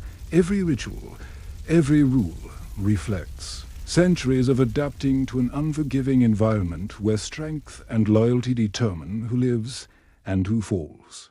Their customs may appear extreme, marked by rites of passage soaked in blood and scars, but they form the backbone of a society that refuses to fade away. As the sun sets over the plains, the call to bravery echoes in the distance, leading into the painful initiation rites that will mark a boy's journey into manhood. for Maasai young men. Becoming a warrior is not a choice, it is a demanding path carved by pain and endurance. The moment a boy steps into manhood is marked by one of the most brutal rituals known, circumcision without any form of anesthesia. This act, raw and excruciating, is far more than a medical procedure. It is a sacred trial that separates childhood from the responsibilities of adulthood, a blood rite that binds the individual to the tribe forever. The ceremony begins with a gathering of the youth. Surrounded by the watchful eyes of elders and family, silence falls heavy as the boy prepares to face the sharp blade wielded by an experienced elder. The pain is immediate and intense, a searing fire that tests the limits of the body. There is no relief, no escape, only the courage to endure. The ritual's cruelty is not accidental. It is designed to forge toughness and resilience, qualities essential for survival in a harsh world.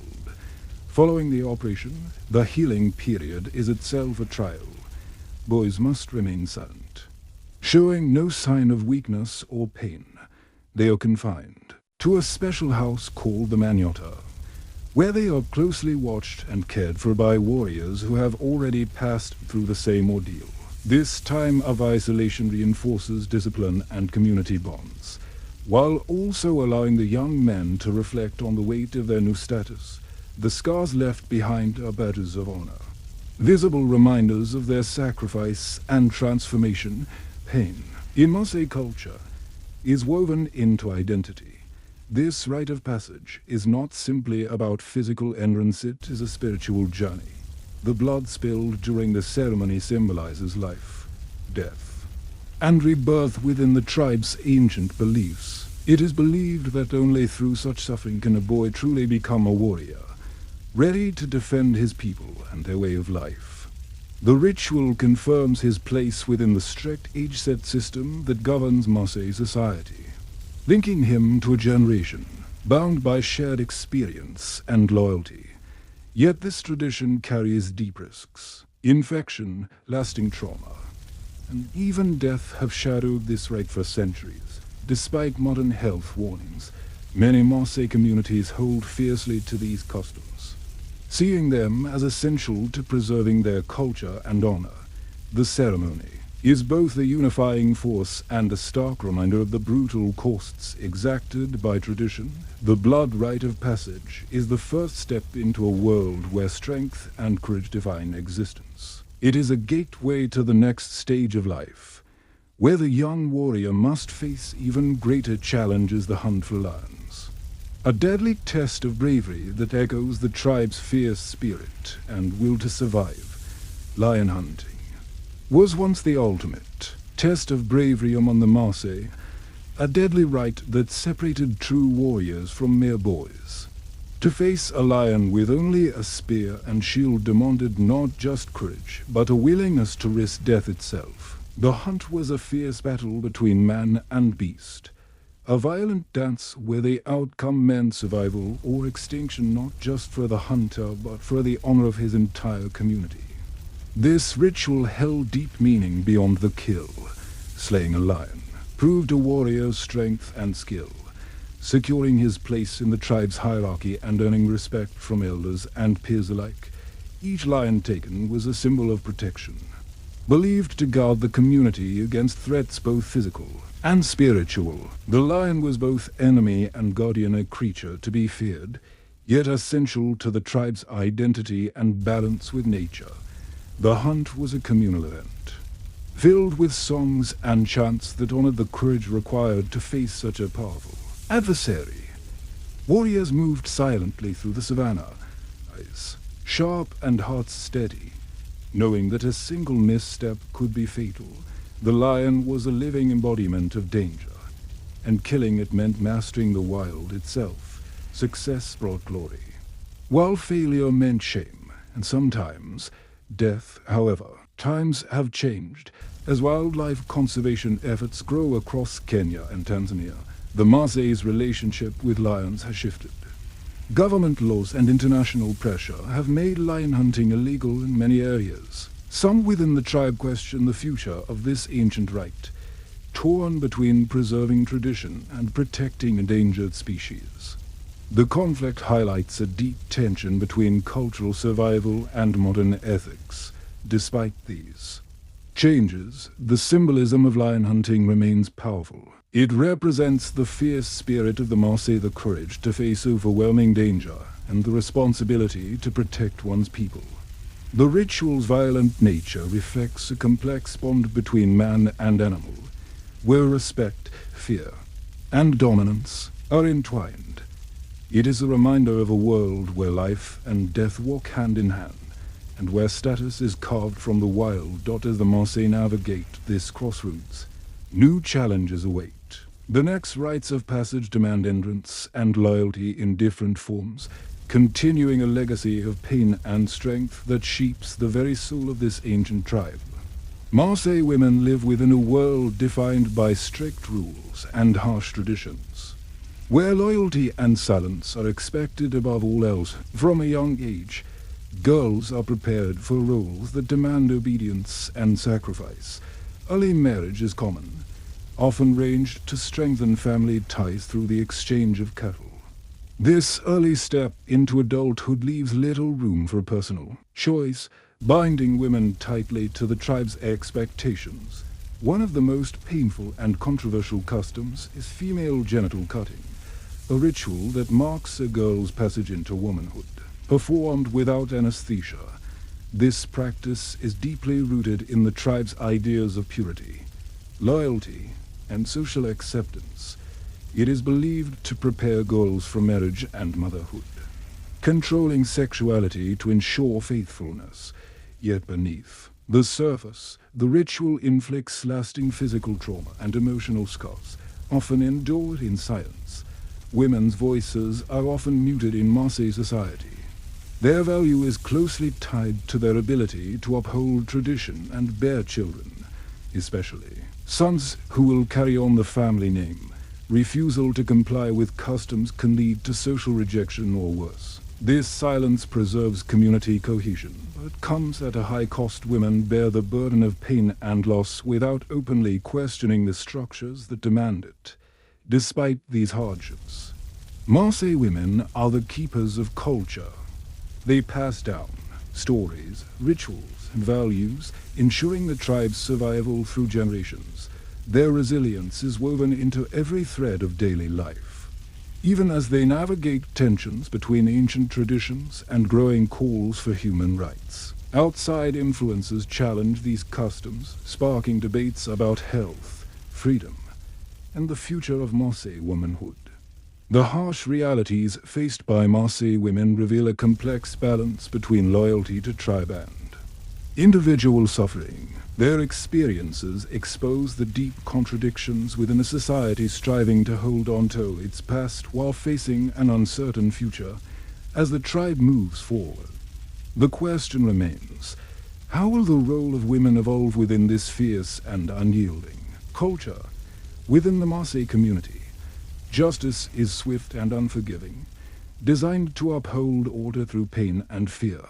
Tribal laws are enforced not by distant courts, but by elders whose authority is absolute. When someone breaks sacred codes, whether by showing disrespect to elders, breaking taboos, or threatening the tribe's unity, the consequences are severe and public. These punishments serve as powerful warnings, reinforcing a system where obedience is demanded and dissent punished. Public punishment often takes the form of physical pain. Whippings or beatings are not uncommon, administered openly to humiliate and discipline. The pain is meant to break not only the body, but the spirit, ensuring that lessons are deeply ingrained. This ritualized suffering maintains the delicate balance between individual will and collective control, reminding everyone of the price of defiance. Exile is an even harsher sentence. To be cast out from the manure to the tightly knit Maasai homestead is to face isolation in a hostile landscape. Those banished lose protection, status, and community, forced to survive alone or seek forgiveness to return. Exile is both a punishment and a tool of social control, wielding fear of loneliness and abandonment as a powerful deterrent. These harsh methods reflect a tribal justice system built on respect and fear. Elders hold the power to judge and punish, maintaining traditions that have preserved the Maasai for generations. Yet this system leaves little room for mercy or rehabilitation. Instead, it demands conformity through suffering, binding the tribe together with a strict code enforced by pain. The Maasai's approach to justice reveals a culture where survival depends on obedience and loyalty. The weight of punishment shapes behavior, reinforcing a social order that is as rigid as it is ancient. Beneath this discipline lies a fragile tension between preserving tradition and the human cost of such harsh control. This legacy of pain and order leads into the tribe's spiritual world, a realm where ancestors, nature, and sacred rituals govern life, death, and everything in between. The Maasai's world is woven tightly with spiritual beliefs that shape every aspect of life. At its core lies a deep reverence for ancestors, whose spirits are believed to watch over the living, guiding decisions and protecting the tribe from unseen dangers. These ancestors form an unbroken chain, linking past and present in a sacred bond that demands respect and ritual acknowledgement. Cattle, more than mere animals, hold a spiritual significance as gifts from the divine. They symbolize wealth, fertility, and life itself. Rituals often involve the sacrifice of cattle to appease spirits or seek blessings, acts that reinforce the tribe's connection to both the natural world and their ancestors. Blood, the essence of life, becomes a sacred offering, a powerful symbol of renewal and protection. Prayer and ceremonies take place under the open sky, where the vastness of the land meets the eternal forces the Maasai honor. Elders lead these rites, chanting prayers and performing rituals that call on nature's powers, rain, sun, and earth to sustain the community. These practices serve as both spiritual protection and a way to maintain harmony with the environment. To outsiders, some rituals may seem strange or unsettling. Secret ceremonies, mysterious symbols, and strict taboos create an aura of otherworldliness. Yet, for the Maasai, these beliefs are vital for survival, offering a framework to understand life's uncertainties and dangers. The spiritual world is inseparable from daily life, guiding choices from marriage to warfare. This deep spiritual foundation shapes not only belief but identity, holding the tribe together in a world where tradition and nature are one. As modern pressures grow, the challenge remains to preserve these sacred practices while facing a rapidly changing world. The enduring power of ancestors and nature carries the Maasai forward into a future still bound by ancient faith. The Maasai stand at a crossroads where ancient tradition collides with the forces of modernity. Government laws aimed at wildlife protection and land rights challenge age-old practices like lion hunting and pastoral grazing. At the same time, global human rights movements spotlight customs such as female genital cutting and early marriage, calling them into question. These pressures force the tribe to reconsider rituals that once defined their identity. Modern education, technology, and urban migration offer new opportunities, but also threaten to unravel the tight-knit social fabric that has preserved Maasai culture for centuries. Younger generations face a difficult choice: cling to the painful rites that mark belonging or embrace change at the risk of losing their heritage. This tension sparks deep debates within communities, as elders resist what they see as erosion of identity, while youth sometimes seek alternatives. The struggle is not simply about survival, it is a battle over meaning and belonging. Tradition carries the weight of history, of ancestors and sacred rituals that shape daily life. Change promises freedom and health, but comes with uncertainty and loss. The Maasai's resilience shines in this conflict, as they adapt selectively, blending the old with the new to protect what matters most. Yet, these painful choices reveal a tribe wrestling with its future. How to honor fierce pride while answering the calls for reform. How to hold onto identity when the world around them shifts so rapidly? The answer remains uncertain. But the Maasai's story is one of endurance, a culture caught between the world past and an uncertain tomorrow. This ongoing journey leads back to the core of their being, the rituals of pain and endurance that mark every step of Maasai life, echoing the fierce legacy that continues to shape their existence. Maasai warriors, secrets of blood, fear, and traditions. Maasai stand tall across the rolling plains of East Africa, an imposing presence marked by striking red shukas wrapped tightly round the muscular frames, known for their fearless warrior spirit. They have guarded their lands and traditions for centuries, their identity woven tightly with the cattle they raise. These animals are far more than livestock. They are the beating heart of Maasai life, symbols of wealth, status, and survival. Cattle dictate social order, marriage prospects, and even spiritual connection, anchoring the tribe to a way of life fiercely protected from outside influence.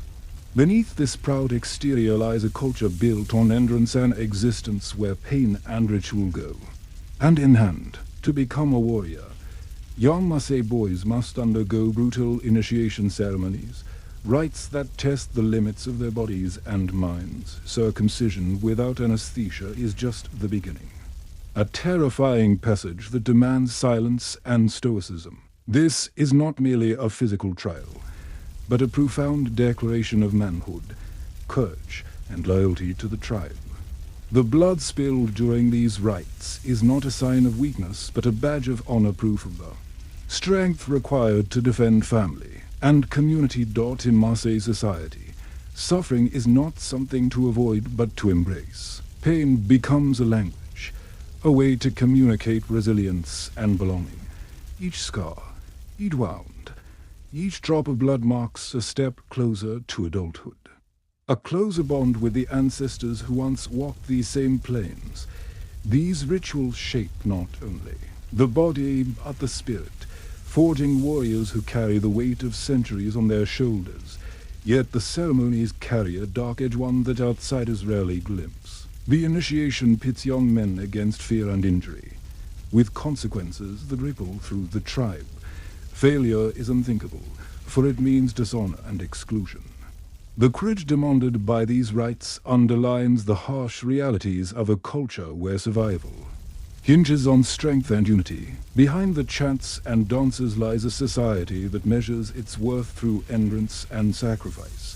This fierce pride, this ancient bloodline, is both a shield and a sword. It preserves the Maasai way of life in a world that threatens to erase it. But the cost of belonging is high, woven into the very fabric of their culture, a ritual so extreme they defy the imagination as the story unfolds. The brutal ceremonies that mark the passage from boyhood to warriorhood reveal the raw and filtered heart of Maasai identity. The rites that follow push these limits even further, testing young men in ways that most cannot bear to witness. The initiation is only the beginning. The journey from boyhood to manhood among the Maasai is neither gentle nor forgiving. At the heart of this transformation lies a ritual of brutal endurance, a rite of passage that demands a terrifying blend of physical pain and mental strength. The centerpiece of this ceremony is circumcision, performed without any form of anesthesia, leaving young initiates to face searing agony with only their willpower as a shield.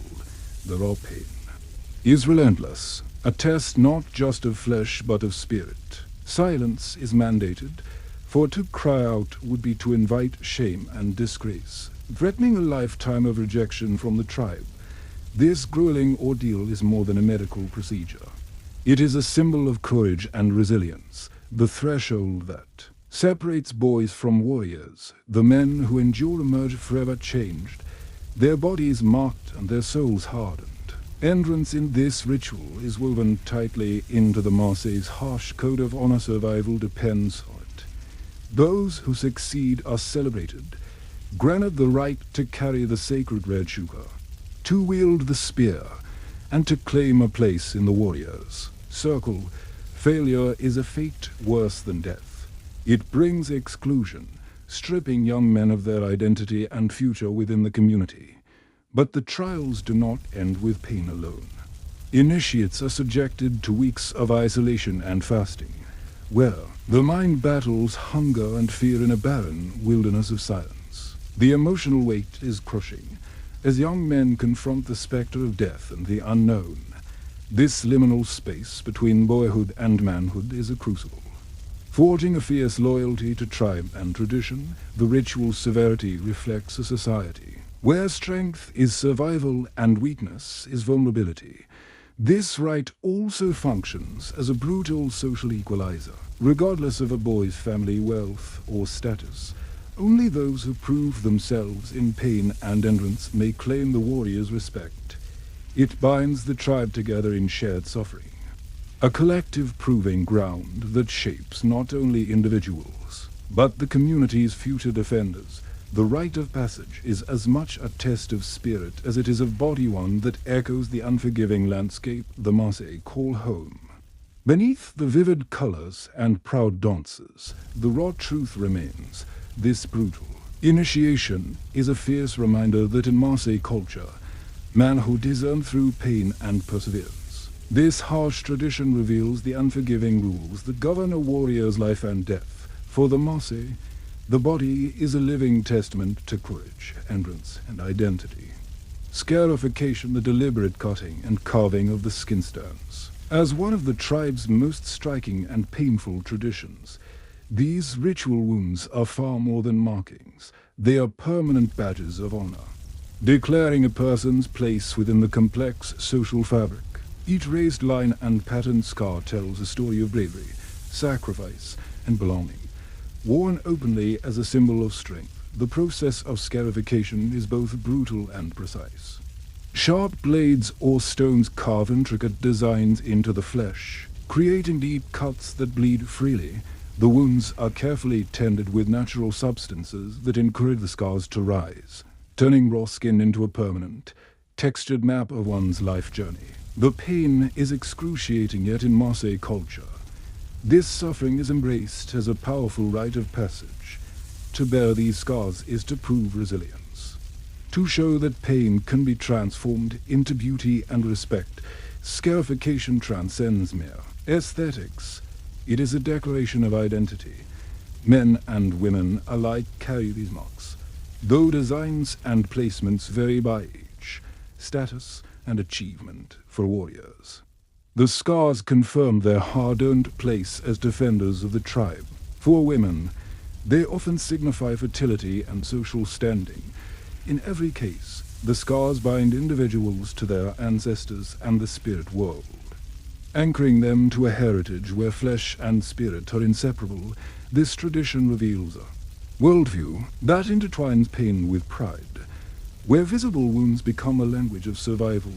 The scars are worn not in secrecy, but with pride, a constant reminder of what has been endured and what has been earned. They challenge modern ideas of beauty and normalcy, presenting a stark contrast rooted in ritual, endurance, and deep cultural meaning. Blood pulses at the core of Maasai existence, far beyond the red liquid coursing through veins. For this tribe, cattle blood is sacred, an essence that links life, strength, and spirit. The Maasai do not simply raise their cattle for meat or trade. They draw from them a deeper source of power. Drinking fresh blood, often mixed with rich milk, is a ritual that sustains body and soul alike, a practice steeped in ancient belief and survival. This ritual begins with careful precision. A warrior or elder pierces the neck of a prized cow with a slender knife, drawing blood without killing the animal. The blood is collected swiftly, mixed with warm milk, and shared among the community. This mixture is more than nourishment. It is a sacred elixir believed to carry the vitality of the herd directly into the drinker's body. The ritual is a profound act of connection, uniting the people with their cattle in a cycle of life, sacrifice, and renewal. To outsiders, this practice can seem shocking, even taboo, an unsettling sight that challenges modern ideas about food and hygiene. Yet, for the Maasai, It is a source of pride and identity. The blood-drinking ritual is not only a physical sustenance, but a spiritual one. It symbolizes courage and vitality. A bond to ancestors who relied on the same life-giving fluid. It marks moments of celebration, healing, and survival, reinforcing the tribe's resilience in a harsh landscape. The blood ritual underscores the intimate relationship between Mose and their cattle, a relationship that defines social status and spiritual well-being. Cattle are considered gifts from God, and their blood is seen as a direct channel of life force. This sacred act strengthens community ties and affirms the tribe's enduring connection to the land and tea. Their heritage. This raw, visceral tradition challenges outsiders to confront the limits of cultural acceptance and the meanings assigned to survival. In Maasai society, honor is everything. To break the rules is to threaten not only oneself, but the entire tribe's fragile balance. The Maasai enforce order with a justice system as fierce as their warriors' punishments are swift, severe, and designed to instill fear as much as maintain respect. Tradition demands absolute loyalty and adherence to custom. Betrayal or defiance is met with harsh consequences that leave lasting marks on body and spirit. Physical punishment is common, often public, serving as a grim reminder of the tribe's unyielding code. Offenders may face lashings with tough branches or sticks, their skin raw and bleeding, a brutal spectacle meant to deter others from straying. In some cases, exclusion from communal activities or denial of access to cattle, the source of wealth and survival, becomes a form of social death. These penalties cut deep, and isolation from the tribe is almost worse than physical pain. More severe offenses such as theft, betrayal, or disrespect toward elders can provoke even harsher retribution. Elders and warriors may demand rituals of atonement, involving further physical trials or public confession, binding offenders back into the social fabric through pain and humility. In extreme cases, exile or banishment awaits those deemed irredeemable, a fate that severs all ties to community and protection. This system of punishments reflects a tribal order where fear and discipline uphold honor and survival. The Maasai see these measures not as cruelty, but as necessary to preserve unity and tradition in a harsh environment. The violence is ritualized, purposeful, and wrapped in the language of respect and loyalty. It serves as a constant warning. The tribe comes before the individual, and breaking that bond threatens everything. The strict enforcement of social codes through punishment shapes every aspect of Maasai life, reinforcing a culture where strength, loyalty, and endurance are non-negotiable. This harsh justice is a mirror of the tribe's unforgiving world where honor must be protected at all costs. In Maasai culture, death is not an end, but a passage, especially for those who have lived as warriors, to die in. Battle is the highest honor, a final act of bravery that elevates a man beyond the mortal world and into the realm of ancestors. Such a death is celebrated, not mourned, for it marks the ultimate sacrifice in defense of tribe and tradition. The fallen warrior becomes a symbol of courage, his spirit forever woven into the tribe's enduring legacy. Mourning among the Maasai is both solemn and ritualized. Families gather to honor the departed with songs, dances, and the telling of heroic stories. Yet beneath these outward expressions lies a deep belief in spiritual continuity. The warrior's courage is thought to protect the living, guiding them through hardship and inspiring future generations. Graves are carefully tended, and rituals are performed to ensure the spirit's safe passage and ongoing presence among the tribe. The connection between life and death is fluid in Maasai belief. Ancestors are not distant memories but active forces, influencing daily life. Warriors who have passed on are called upon for strength and wisdom, their bravery a wellspring of protection. This spiritual bond reinforces the tribe's values of endurance, loyalty, and sacrifice, tying the present to a timeless past.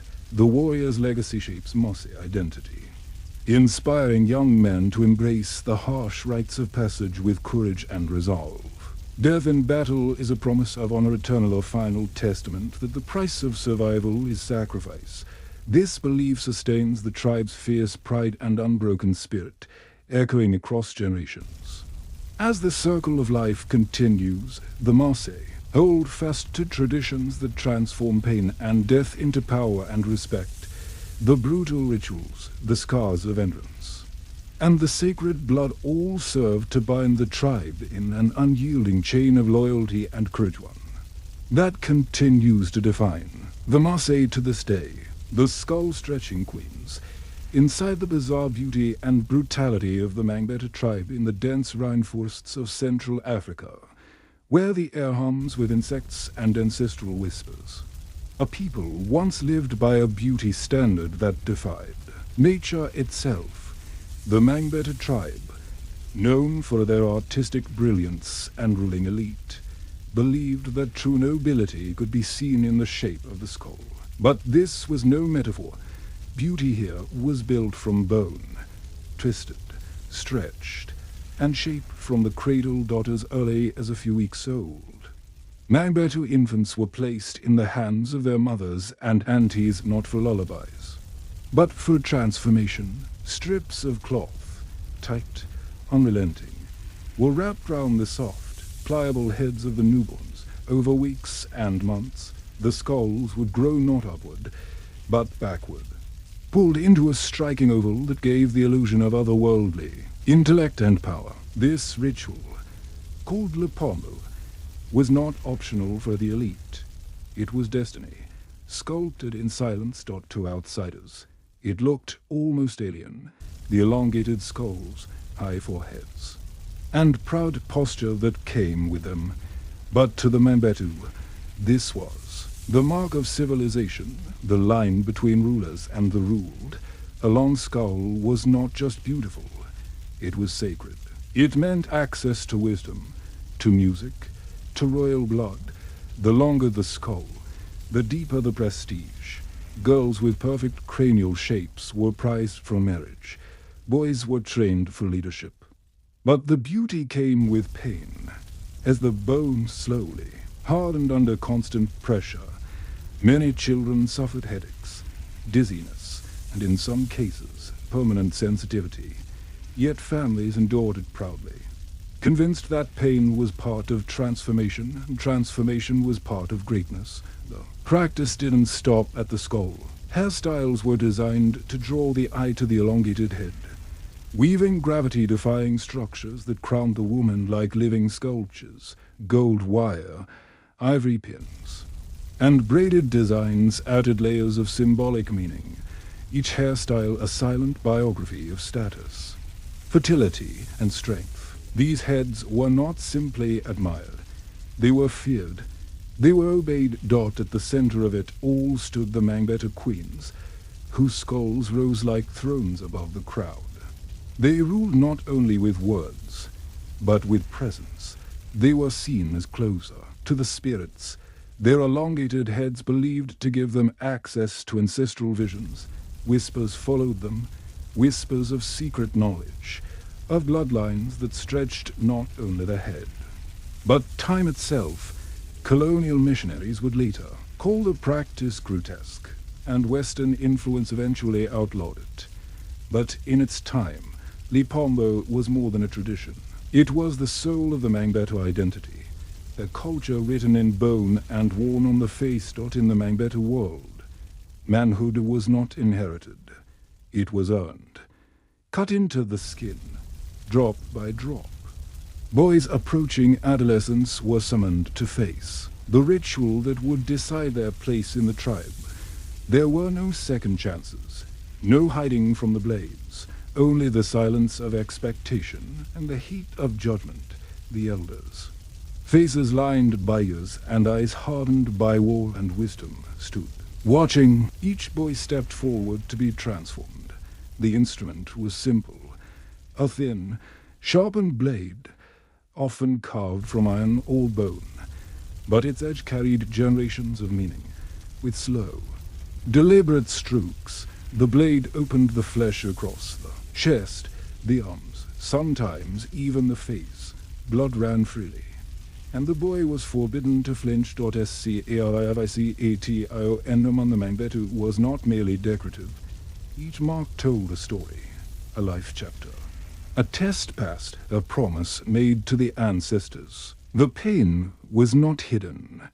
It was the point. The deeper the wound, the louder the message. I belong. I endure. I will protect. Those who cry out or moved were humiliated. Some were declared unworthy of manhood and left to carry the shame into adulthood. Their unmarked skin a sign of weakness. These boys were often denied marriage or land. Some families even believed that failure in the ritual brought ancestral displeasure, a curse that could linger through generations. But for those who bore their pain in silence, the scars became sacred. In sunlight, their patterned skin glistened like armor. Women admired the markings as symbols of protection and endurance. Elders spoke of them as future chiefs, and among the boys themselves. The pain created an unspoken bond, a brotherhood, born not in words, but in wounds. The razor was not only a weapon of blood, it was a sculptor of fate. And once the scars healed, the boy was no longer a child. He was a protector, a future leader, a man shaped by agony and accepted by spirit. Yet not all sacred rituals happened in public. Within the heart of the royal compound, far from the eyes of men, Mangbetu women carried out their own ceremonies, darker, quieter, and far more mysterious, behind the woven walls of the royal compound, where men held court and warriors trained. There existed a place no outsider dared question, the Queen's secret chamber. Here, Mangbetu women of high rank carried out rituals veiled in silence, wrapped in smoke, and guarded by fear. These were not customs shared in festivals or passed down in lullabies. These were rites spoken only in whispers, and only to those born to bear them. The chamber itself was built of tightly packed earth, lined with skins, roots, and clay pots sealed with resin. Light barely touched its corners. The air inside was thick with the scent of crushed herbs, rotting fruit, and dry blood. Here, noble women were brought in isolation, sometimes for days, sometimes for weeks. The reason? Power over womb, over enemy, over fate. They consumed concoctions brewed from rare forest herbs, some to induce visions, others to mimic death. One root, bitter and milky, was said to silence the heartbeat for hours, allowing the woman to step out of her body and enter the spirit world. Another herb caused violent purging, believed to cleanse betrayal from the blood. Each ritual had a price, and not every woman who drank returned the same.